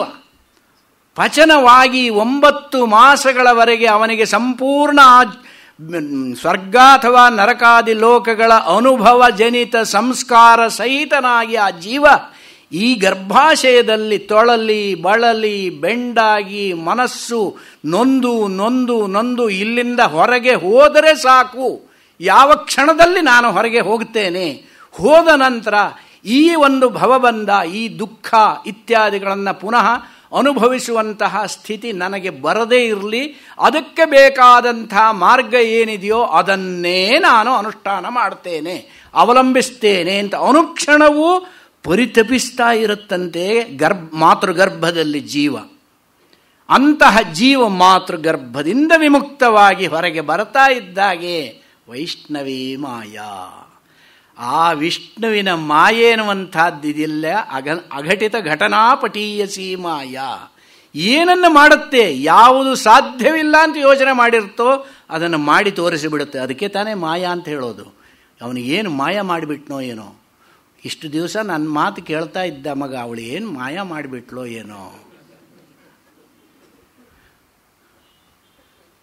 ಅಮ್ಮ ಅಮ್ಮ ಅಮ್ಮ ಅಂತ ಸೆರಗಿಡ್ಕೊಂಡೇ ತಿರುಗ್ತಾ ಇದ್ದ ಮದುವೆ ಆಗುವವರೆಗೆ. ಮದುವೆಯಾಗಿ ಬಂದಳು ಅವಳು, ಅವಳ ಸೆರಗಿ ಹಿಡ್ಕೊಂಡ, ನನ್ನ ಸೆರಗಿ ಬಿಟ್ಟ. ಈಗ ನನ್ನ ಕಡೆ ತಿರುಗಿಯೇ ನೋಡೋದು, ಏನು ಮಾಯ ಮಾಡಿದ್ಲು ಅಂತ. ಮಾಯಾನು ಶಬ್ದಕ್ಕೆ ಅರ್ಥ ಅಘಟಿತ ಘಟನಾ ಪಟೀಯಸಿ ಅನ್ನುವಂಥದ್ದು. ಅಂತಹ ವಿಷ್ಣುವಿನ ಮಾಯೆಗೆ ಒಳಪಟ್ಟು ಇವನು ಬಂದವನು ಈಚೆಗೆ ಬರ್ತಾ ಇದ್ದ ಹಾಗೆ ಅಳ್ತಾನೇ ಬರ್ತಾನೆ. ನಗ್ತಾ ಯಾರಾದರೂ ಬರ್ತಾರಾ? ಒಬ್ಬರಾದರೂ ನಗ್ತಾ ಬಂದಿದ್ದು, ಒಬ್ಬರಾದರೂ ನಗ್ತಾ ಹೋಗಿದ್ದು, ನಕ್ಕೊಂಡು ಯಾರಾದರೂ ಪ್ರಾಣ ಬಿಟ್ಟರು ಅಂತ ಹೇಳಿದ್ ಕೇಳಿದ್ದೀರಾ? ನಾನಂತೂ ಕೇಳಿಲ್ಲ. ಬರುವಾಗ ಅಳು, ಹೋಗುವಾಗ ಅಳು, ಮಧ್ಯೆ ಎಲ್ಲಿ ನಗು? ನಗುವಿನ ಭ್ರಾಂತಿ. ಈ ರೀತಿಯಾಗಿರುವಂತಹದ್ದು ಜೀವನ ಒಂದು ಪ್ರಯಾಣ. ಅದಕ್ಕೋಸ್ಕರವಾಗಿ ವಿಮುಕ್ತಶ್ಚ ವಿಮುಚ್ಯತೆ. ಜ್ಞಾನಿಯಾದವನಿಗೆ ಅವನು ಈ ಸಂಕಟಕ್ಕೆ ಬರೋದಿಲ್ಲ. ಅವನಿಗೆ ಈ ಕರ್ಮಬಂಧ ಅನ್ನುವಂಥದ್ದು ಎಲ್ಲ ಈ ಒಂದು ಅಜ್ಞಾನವೆಂಬ ಹೃದಯ ಗ್ರಂಥಿ ಭೇದನವಾದಾಗ ಪುನಃ ಅವನಿಗೆ ಜನ್ಮ ಅನ್ನುವಂಥದ್ದು ಬರೋದಿಲ್ಲ. ಕರ್ಮಶೇಷವೇ ಉಳಿಯೋದಿಲ್ಲ. ಕರ್ಮವೆಲ್ಲ ದಗ್ಧವಾಗಿ ಹೋಗಿದ್ದರಿಂದ ಪುನಃ ಅವರಿಗೆ ಜನ್ಮ ಅನ್ನುವಂಥದ್ದು ಬರೋದಿಲ್ಲ. ಪ್ರತಿಯೊಬ್ಬ ಮನುಷ್ಯರು ಕೇಳ್ಕೊಳ್ಳೋದು ಹಾಗೆ, ನನಗೆ ಇನ್ನೊಂದು ಜನ್ಮ ಅನ್ನುವಂಥದ್ದು ಇಲ್ಲದೇ ಹೋಗಲಿ ಅಂತ ಕೇಳ್ಕೊಳ್ಳೋದು. ಒಂದೊಮ್ಮೆ ಜನ್ಮ ಇದ್ದರೆ ಈ ಜನ್ಮ ಇಲ್ಲದೆ ಇರುವ ಹಾಗೆ ಮಾಡಿಕೊಳ್ಳುವುದಕ್ಕೆ ಯಾವ ಸಾಧನೆ ಬೇಕೋ ಆ ಸಾಧನೆಯನ್ನು ಪಡೆಯುವ ದಿಕ್ಕಿನಲ್ಲಿ ಇರುವಂತಹ ಮನಸ್ಸನ್ನು ಕೊಡು ದೇವ ಅಂತ ಕೇಳೋದು. ಅಷ್ಟನ್ನು ಮಾಡಿಬಿಟ್ರೆ ಸಾಕು, ನಾನು ಕೃತಾರ್ಥನಾಗುತ್ತೇನೆ. ಈಗ ಇದ್ದಿದ್ದಕ್ಕಿಂತ ಇನ್ನೂ ಹೆಚ್ಚಿನ ಸಾಧನಾನುಷ್ಠಾನ ಮಾಡುವುದಕ್ಕೆ ನನಗೆ ಅವಕಾಶ ಸಿಕ್ಕಿದರೆ ಅಂತಹ ಜನ್ಮವನ್ನು ಪಡೆದ ನಾನೇ ಧನ್ಯ. ಅದಕ್ಕೋಸ್ಕರವಾಗಿ ಭಾಗವತದಲ್ಲೂ ಕೂಡ ಯಾವುದೇ ಒಂದು ಪುರಾಣಾದಿಗಳನ್ನು ತೆಗೆದುಕೊಂಡರೂ ಕೂಡ ಜೀವನ ಒಂದು ಗಮನಾಗಮನ ವಿಚಾರವನ್ನು ಮಾಡಿದಾಗ ಸಂಸಾರದಲ್ಲಿ ಪ್ರತಿಯೊಬ್ಬನಿಗೂ ಜುಗುಪ್ಸೆ ಬರುತ್ತೆ, ವೈರಾಗ್ಯ ಬರುತ್ತೆ. ತನಂತರ ಪ್ರತಿಪತ್ತೌ ರಮ್ಮತಿ ಸಂಪರಿಷ್ವಕ್ತ ಪ್ರಶ್ನೆ ನಿರೂಪಣಾಭ್ಯಾಂ ಅನ್ನುವಂತಹ ಬ್ರಹ್ಮಸೂತ್ರದಲ್ಲಿ ಈ ಒಂದು ಜೀವನ ಗಮನಾಗಮನವನ್ನು ವಿಚಾರ ಮಾಡಿದಾಗ ಪ್ರಾಪಂಚಿಕ ವಿಷಯದಲ್ಲಿ, ವ್ಯವಹಾರದಲ್ಲಿ, ಈ ಒಂದು ಜನ್ಮದಲ್ಲಿ ಪ್ರತಿಯೊಬ್ಬರಿಗೂ ವೈರಾಗ್ಯ ಅನ್ನುವಂಥದ್ದು ತಾನಾಗಿಯೇ ಬರುತ್ತೆ. ಆ ರೀತಿಯಾದಂಥ ವೈರಾಗ್ಯ ಬಂದ ನಂತರ ಅವನು ಸಾಧನೆಯನ್ನು ಮುಕ್ತಿ ಮಾರ್ಗದ ಕಡೆಗೇ ಮಾಡ್ತಾನೆ. ಮಾಡಿದಾಗ ಯಾವುದೋ ಒಂದು ಸಂದರ್ಭದಲ್ಲಿ ಅವನಿಗೆ ಒಂದಲ್ಲ ಒಂದು ಜನ್ಮದಲ್ಲಿ ಅವನಿಗೆ ಬಹೂನಾಂ ಜನ್ಮನಾಮಂತೆ ಜ್ಞಾನವಾನ್ ಮಾಂ ಪ್ರಪದ್ಯತೆ. ಜ್ಞಾನಿಯಾದವನು ನನ್ನನ್ನು ಪಡೆಯುತ್ತಾನೆ. ಜ್ಞಾನಿಗೂ ಪರಮಾತ್ಮನಿಗೂ ವ್ಯತ್ಯಾಸವಿಲ್ಲ. ಅವನು ಹೇಳ್ತಾನೆ, ಆರ್ತೋ ಜಿಜ್ಞಾಸುರರ್ಥಾರ್ಥಿ ಜ್ಞಾನೀಚ ಭರತರ್ಷಭ ತೇಷಾಂ ಜ್ಞಾನೀ ನಿತ್ಯಯುಕ್ತ ಏಕಭಕ್ತರು ವಿಶಿಷ್ಯತೆ. ಭಕ್ತರು 4 ವಿಧವಾಗಿ, ಆರ್ತಃ, ಜಿಜ್ಞಾಸು, ಅರ್ಥಾರ್ಥಿ, ಜ್ಞಾನಿ. ಈ 4 ಜನ ಇದ್ದಾರೆ. ಅದರಲ್ಲಿ ಆರ್ತ ಅಂತ ಹೇಳಿದರೆ ಯಾರು? ಜೀವನದಲ್ಲಿ ದುಃಖವನ್ನು ಅನುಭವಿಸಿ ಬಳಲಿ ಬೆಂಡಾಗಿರುವಂತಹ ಜನಗಳೇ ಆರ್ತರು. ಆರ್ತ ವಿಷಣ್ಣ ಶಿಥಿಲಾಶ್ಚ ಘೋರಾ ಘೋರೇಶು ಚ ವ್ಯಾಧಿಷು ವರ್ತಮಾನಾ ಸಂಕೇತ್ಯ ನಾರಾಯಣ ಶಬ್ದ ಮಾತ್ರಂ ವಿಮುಕ್ತ ದುಃಖ ಸುಖಿನೋ ಭವಂತಿ. ವಿಷ್ಣು ಸಹಸ್ರನಾಮದಲ್ಲಿ ಹೇಳಿರುವಂತಹದ್ದು ಆರ್ತರು, ವಿಷಣ್ಣರಾದವರು, ಘೋರವಾದಂಥ ವ್ಯಾಧಿಗ್ರಸ್ತರಾದವರು, ಭಯದಲ್ಲಿ ಇರುವಂಥವರು ನಾರಾಯಣನನ್ನು ಸ್ಮರಣೆ ಮಾಡಿದ್ದೇ ಆದರೆ ಅವರಿಗೆ ನಿರಂತರವಾಗಿ ಸ್ಮರಣೆ ಮಾಡಿದರ ಫಲವಾಗಿ ಅವರು ಆ ದುಃಖದಿಂದ ವಿಮುಕ್ತರಾಗ್ತಾರೆ ಅನ್ನುವಂಥದ್ದು. ಹಾಗೆ ಈ ಒಂದು ಆರ್ತರು, ಆಮೇಲೆ ಎರಡನೆಯದಾಗಿ ಜಿಜ್ಞಾಸುಗಳು, ಅವರಿಗೆ ಸ್ವಲ್ಪ ಬುದ್ಧಿ ಇರುತ್ತೆ. ಬುದ್ಧಿ ಇದ್ದಾಗ ವಿಮರ್ಶೆ ಮಾಡುತ್ತಾರೆ. ವಿಮರ್ಶೆ ಮಾಡಿ ತಿಳಿದುಕೊಂಡು ಯಾವುದು ಕರ್ತವ್ಯ, ಯಾವುದು ಅಕರ್ತವ್ಯ, ಕರ್ತವ್ಯ ವೈಚಕ್ಷಣ್ಯವನ್ನು ಪಡೆದಂತಹ ವ್ಯಕ್ತಿಗಳು ಯಾವುದು ಕರ್ತವ್ಯವೋ ಆ ಮಾರ್ಗದಲ್ಲಿ ಹೋದಾಗ, ವಿಹಿತವಾದ ಮಾರ್ಗದಲ್ಲಿ ಹೋದಾಗ ಅವರಿಗೆ ಪರಮಾತ್ಮನೇ ದಾರಿ ತೋರಿಸ್ತಾ ಹೋಗ್ತಾನೆ. ನಡಿ, ಸರಿಯಾದ ದಾರಿಯಲ್ಲಿ ಹೋಗ್ತಾ ಇದೆಯಾ, ಹೋಗು, ಮುಂದೆ ಹೋಗು, ಮುಂದೆ ಹೋಗು. ನಹಿ ಕಲ್ಯಾಣ ಕೃತ್ಕಶ್ಚಿತ್ ದುರ್ಗತಿಂ ತಾತ ಗಚ್ಚತಿ. ಅವನು ಒಳ್ಳೆ ಕೆಲಸದಲ್ಲಿ ವಿಹಿತವಾದ ಮಾರ್ಗದಲ್ಲಿದ್ದಾಗ ಅವನಿಗೆ ದುರ್ಗತಿ ಎನ್ನುವಂತಹದ್ದು ಬರೋದಿಲ್ಲ. ಮುಂದೆ ಹೋಗು, ಜಿಜ್ಞಾಸು. ಇನ್ನು ಅರ್ಥಾರ್ಥಿ, ಕೆಲವರು ಸಂಪತ್ತು ಬೇಕು ಅಂತ ಹೇಳಿಬಿಟ್ಟು ಪರಮಾತ್ಮನ ಧ್ಯಾನದಲ್ಲಿ ಅಥವಾ ಕೈಂಕರ್ಯದಲ್ಲಿ ತೊಡಗುತ್ತಾರೆ. ಅರ್ಥಾರ್ಥಿ, ಅರ್ಥವನ್ನೇ, ಅರ್ಥ ಅಂದರೆ ಧನ, ಸಂಪತ್ತು, ಅದನ್ನು ಬಯಸುವವನು ಅರ್ಥಾರ್ಥಿ. ಅವನೂ ಕೂಡ ಒಬ್ಬ ಭಕ್ತನೇ.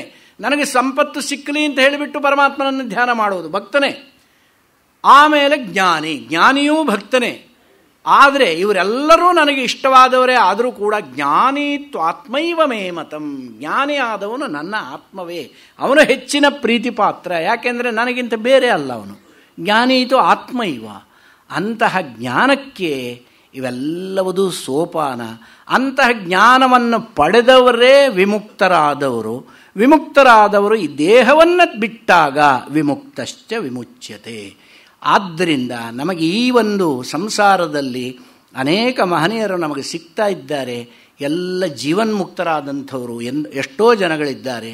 ಅಂಥವರ ಸಹವಾಸ, ಅಂಥವರ ಒಂದು ಮಾತನ್ನು ಕೇಳುವ ಯೋಗ ನಮಗೆ ಬಂದಿದೆ ಅಂದರೆ ನಾವು ಎಷ್ಟೋ ಪುಣ್ಯವಂತರು ಅಂತ ಭಾವಿಸ್ಕೊಳ್ಬೇಕು. ಯಾಕೆಂದರೆ ಮಹಾಪುರುಷ ಸಂಶ್ರಯ ಅನ್ನುವಂಥದ್ದು ಎಲ್ಲರಿಗೂ ಸಿಗೋದಿಲ್ಲ, ಕೆಲವರಿಗೆ ಮಾತ್ರ ಸಿಗುತ್ತೆ. ಅದು ಕೂಡ ಪೂರ್ವ ಪುಣ್ಯ ವಿಶೇಷವಿದ್ದಾಗ. ನಾವು ಇಂಥ ಜಾಗದಲ್ಲಿ ಹುಟ್ಟಿದ್ದೇವೆ ಅಂತ ಹೇಳಿದರೆ, ನಾವೆಲ್ಲೋ ಅಫ್ಘಾನಿಸ್ತಾನದಲ್ಲೋ ಇದು ಬೇರೆ ಯಾವುದಾದ್ರು, ನಾನು ಯಾಕೆ ಹೇಳಲಿ, ಇನ್ನು ಸುಮ್ಮನೆ ಹಾಕ್ಬಿಟ್ಟೆ. ಅಂಥ ಜಾಗದಲ್ಲಿ ಹುಟ್ಟಿದ್ರೆ ನಮಗಿದನ್ನೆಲ್ಲ ತಿಳ್ಕೊಳ್ಳೋದಕ್ಕೆ ಆಗ್ತಿತ್ತೇ? ಸಾಧ್ಯವಿಲ್ಲ. ಅದಕ್ಕೋಸ್ಕರವಾಗಿ ಇದು ಭಾರತ ಅನ್ನುವಂಥದ್ದು ಕರ್ಮಭೂಮಿ. ಯಂ ಕರ್ಮಭೂಮಿ ರೀತಿ ಪ್ರೋಕ್ತ ಅನ್ಯಾಸ್ತು ಭೋಗಭೂಮಯ. ಭೋಗಭೂಮಿಗಳಲ್ಲಿ ಕರ್ಮ ಫಲ ಕೊಡುವುದಿಲ್ಲ, ಕರ್ಮಭೂಮಿಯಲ್ಲೇ ಕೊಡಬೇಕು. ಇಲ್ಲೇ ಮಾಡಿದ ಕರ್ಮ ಫಲ ಕೊಡುವಂತಹದ್ದೇ ಹೊರತು ಬೇರೆ ಕಡೆ ಮಾಡಿರುವ ಕರ್ಮಕ್ಕೆ ಫಲವಿಲ್ಲ. ಹೇಗೆ ಅಂತ ಕೇಳಿದರೆ, ಇಲ್ಲಿ ಈ ಹೃದಯ ಪಂಪ್ ಮಾಡಿದರೆ ದೇಹಕ್ಕೆ ಎಲ್ಲ ಕಡೆಯಲ್ಲಿ ರಕ್ತ ಸಂಚಾರವಾಗುವಂಥದ್ದು. ಇಲ್ಲಿ ಇದು ಇಡೀ ಸಮಗ್ರ ಭೂಮಂಡಲದಲ್ಲಿ ಭಾರತ ಭೂಮಿಗೆ ಆ ಸ್ಥಾನ, ಹೃದಯ ಸ್ಥಾನ. ಹೃದಯ ಹೇಗೆ ಸಮಗ್ರ ದೇಹಕ್ಕೆ ರಕ್ತವನ್ನು ಸರಬರಾಜು ಮಾಡುತ್ತೋ ಅದೇ ರೀತಿಯಾಗಿ ಕರ್ಮಭೂಮಿಯಲ್ಲಿ ಮಾಡಿರುವಂತಹ ಕರ್ಮವೇನಿದೆಯೋ ಸಮಗ್ರ ಭೂಮಂಡಲಕ್ಕೂ ಕೂಡ ಅದರ ಪರಿಣಾಮ ಆಗುವಂತಹದ್ದು. ಅದಕ್ಕೋಸ್ಕರವಾಗಿ ಯಂ ಕರ್ಮಭೂಮಿ ರೀತಿ ಪ್ರೋಕ್ತ ಅನ್ಯಾಸ್ತು ಭೋಗಭೂಮಿಯ. ಭೋಗಭೂಮಿಯಲ್ಲಿ ನಮ್ಮಲ್ಲಿಯ ಸಿದ್ಧಾಂತ ಹೇಗೆ ಅಂದರೆ ತ್ಯಾಗದಿಂದ ಭೋಗವೇ ಹೊರತು ಭೋಗದಿಂದ ಭೋಗವನ್ನು ನಮ್ಮ ಸಿದ್ಧಾಂತ ಯಾವತ್ತೂ ಒಪ್ಪಿಲ್ಲ. ತ್ಯಾಗೇನೈಕೆ ಅಮೃತತ್ವ ಮಾನಶು ಅಂತ ಶ್ರುತಿ ಹೇಳುತ್ತೆ ಹೊರತು ಭೋಗೇನೈಕೆ ಅಮೃತತ್ವ ಮಾನಶು ಇಲ್ಲ. ಅಂತಹ ತ್ಯಾಗವನ್ನು ಮಾಡಬೇಕು, ದಾನವನ್ನು ಮಾಡಬೇಕು. ಯಾವ ತ್ಯಾಗ? ಕೊನೆಗೆ ದೇಹ ತ್ಯಾಗಕ್ಕಿಂತ ಮುಂಚೆ ಎಲ್ಲವನ್ನೂ ತ್ಯಾಗ ಮಾಡ್ತಾ ಮಾಡ್ತಾ ಮಾಡ್ತಾ ಮನಸ್ಸು ಪರಿಪಕ್ವವಾಗುತ್ತೆ. ಅಂತಹ ಒಂದು ಅವಕಾಶ ನಮಗೆಲ್ಲ ಸಿಕ್ಕಿದೆ. ಆದ್ದರಿಂದ ನಾವು ಹೆಚ್ಚು ಭಾಗ್ಯವಂತರು ಅಂತ ನಮ್ಮನ್ನು ನಾವೇ ಬೆಂತಟ್ಟುಕೊಂಡು ಆ ಸಾಧನಾನುಷ್ಠಾನ ಮಾರ್ಗದಲ್ಲಿ ನಡೆಯೋಣ ಅಂತ ಹೇಳಿಬಿಟ್ಟು ಈ ಒಂದು 6 ದಿವಸಗಳ ಕಾಲ ಈ ಒಂದು ಅವಕಾಶ, ಅದ್ಭುತವಾದ ಅವಕಾಶ, ಶ್ರದ್ಧಾವಂತರು, ಜಿಜ್ಞಾಸುಗಳು, ಆಧ್ಯಾತ್ಮಿಕ ಹಂಬಲ ಇರುವವರು, ಹಸಿವಿರುವವರು ಅಂಥವರ ಮುಂದೆ ಹೇಳಬೇಕು ಅಂದರೆ ನಮಗೇ ಸ್ವಲ್ಪ ಉತ್ಸಾಹ ಬರುತ್ತೆ. ಕೇಳುವವರು ಇದ್ದಾಗ ನಮ್ಮದು ಹೇಗಪ್ಪ ಅಂದರೆ ಸ್ವಭಾವ, ಯಾರೂ ಕೇಳದೇ ಇದ್ದರೂ ಕೂಡ ಗಂಟೆಗಟ್ಟಲೆ ಮಾತನಾಡೋ ಸ್ವಭಾವ, ವಿಷಯವೇ ಇಲ್ಲದಿದ್ದರೂ ಗಂಟೆಗಟ್ಟಲೆ ಮಾತನಾಡೋ ಸ್ವಭಾವ. ಇನ್ನು ವಿಷಯವೂ ಇದ್ದು ಕೇಳುಗರೂ ಇದ್ದರೆ ಅಹೋಭಾಗ್ಯಂ. ಎಲ್ಲ ಕೇಳಿದಂತಹ ಮಹನೀಯರಿಗೆಲ್ಲ ನನ್ನ ಅನಂತ ಧನ್ಯವಾದಗಳನ್ನು ಅರ್ಪಿಸ್ತಾ ಪುನರೇಕವಾರಂ ಈ ಒಂದು ಸಂಸ್ಥೆಯವರಿಗೆ ಈ ಅವಕಾಶವನ್ನು ಕಲ್ಪಿಸಿಕೊಟ್ಟಂತಹ ಗೋಖಲೆ ಸಂಸ್ಥೆಯವರಿಗೆ ನಾನು ಚಿರಋಣಿ. ಪುನಃ ಇಂಥ ಕಾರ್ಯಕ್ರಮಗಳು ಬರ್ತಾ ಇರಲಿ, ನನಗೂ ಅವಕಾಶ ಸಿಗ್ತಾ ಇರಲಿ, ನಿಮ್ಮ ಸಮ್ಮಿಲನವಾಗ್ತಾ ಇರಲಿ ಅಂತ ಹೇಳ್ತಾ ನನ್ನ ಮಾತನ್ನು ಉಪಸಂಹಾರ ಮಾಡ್ತೀನಿ.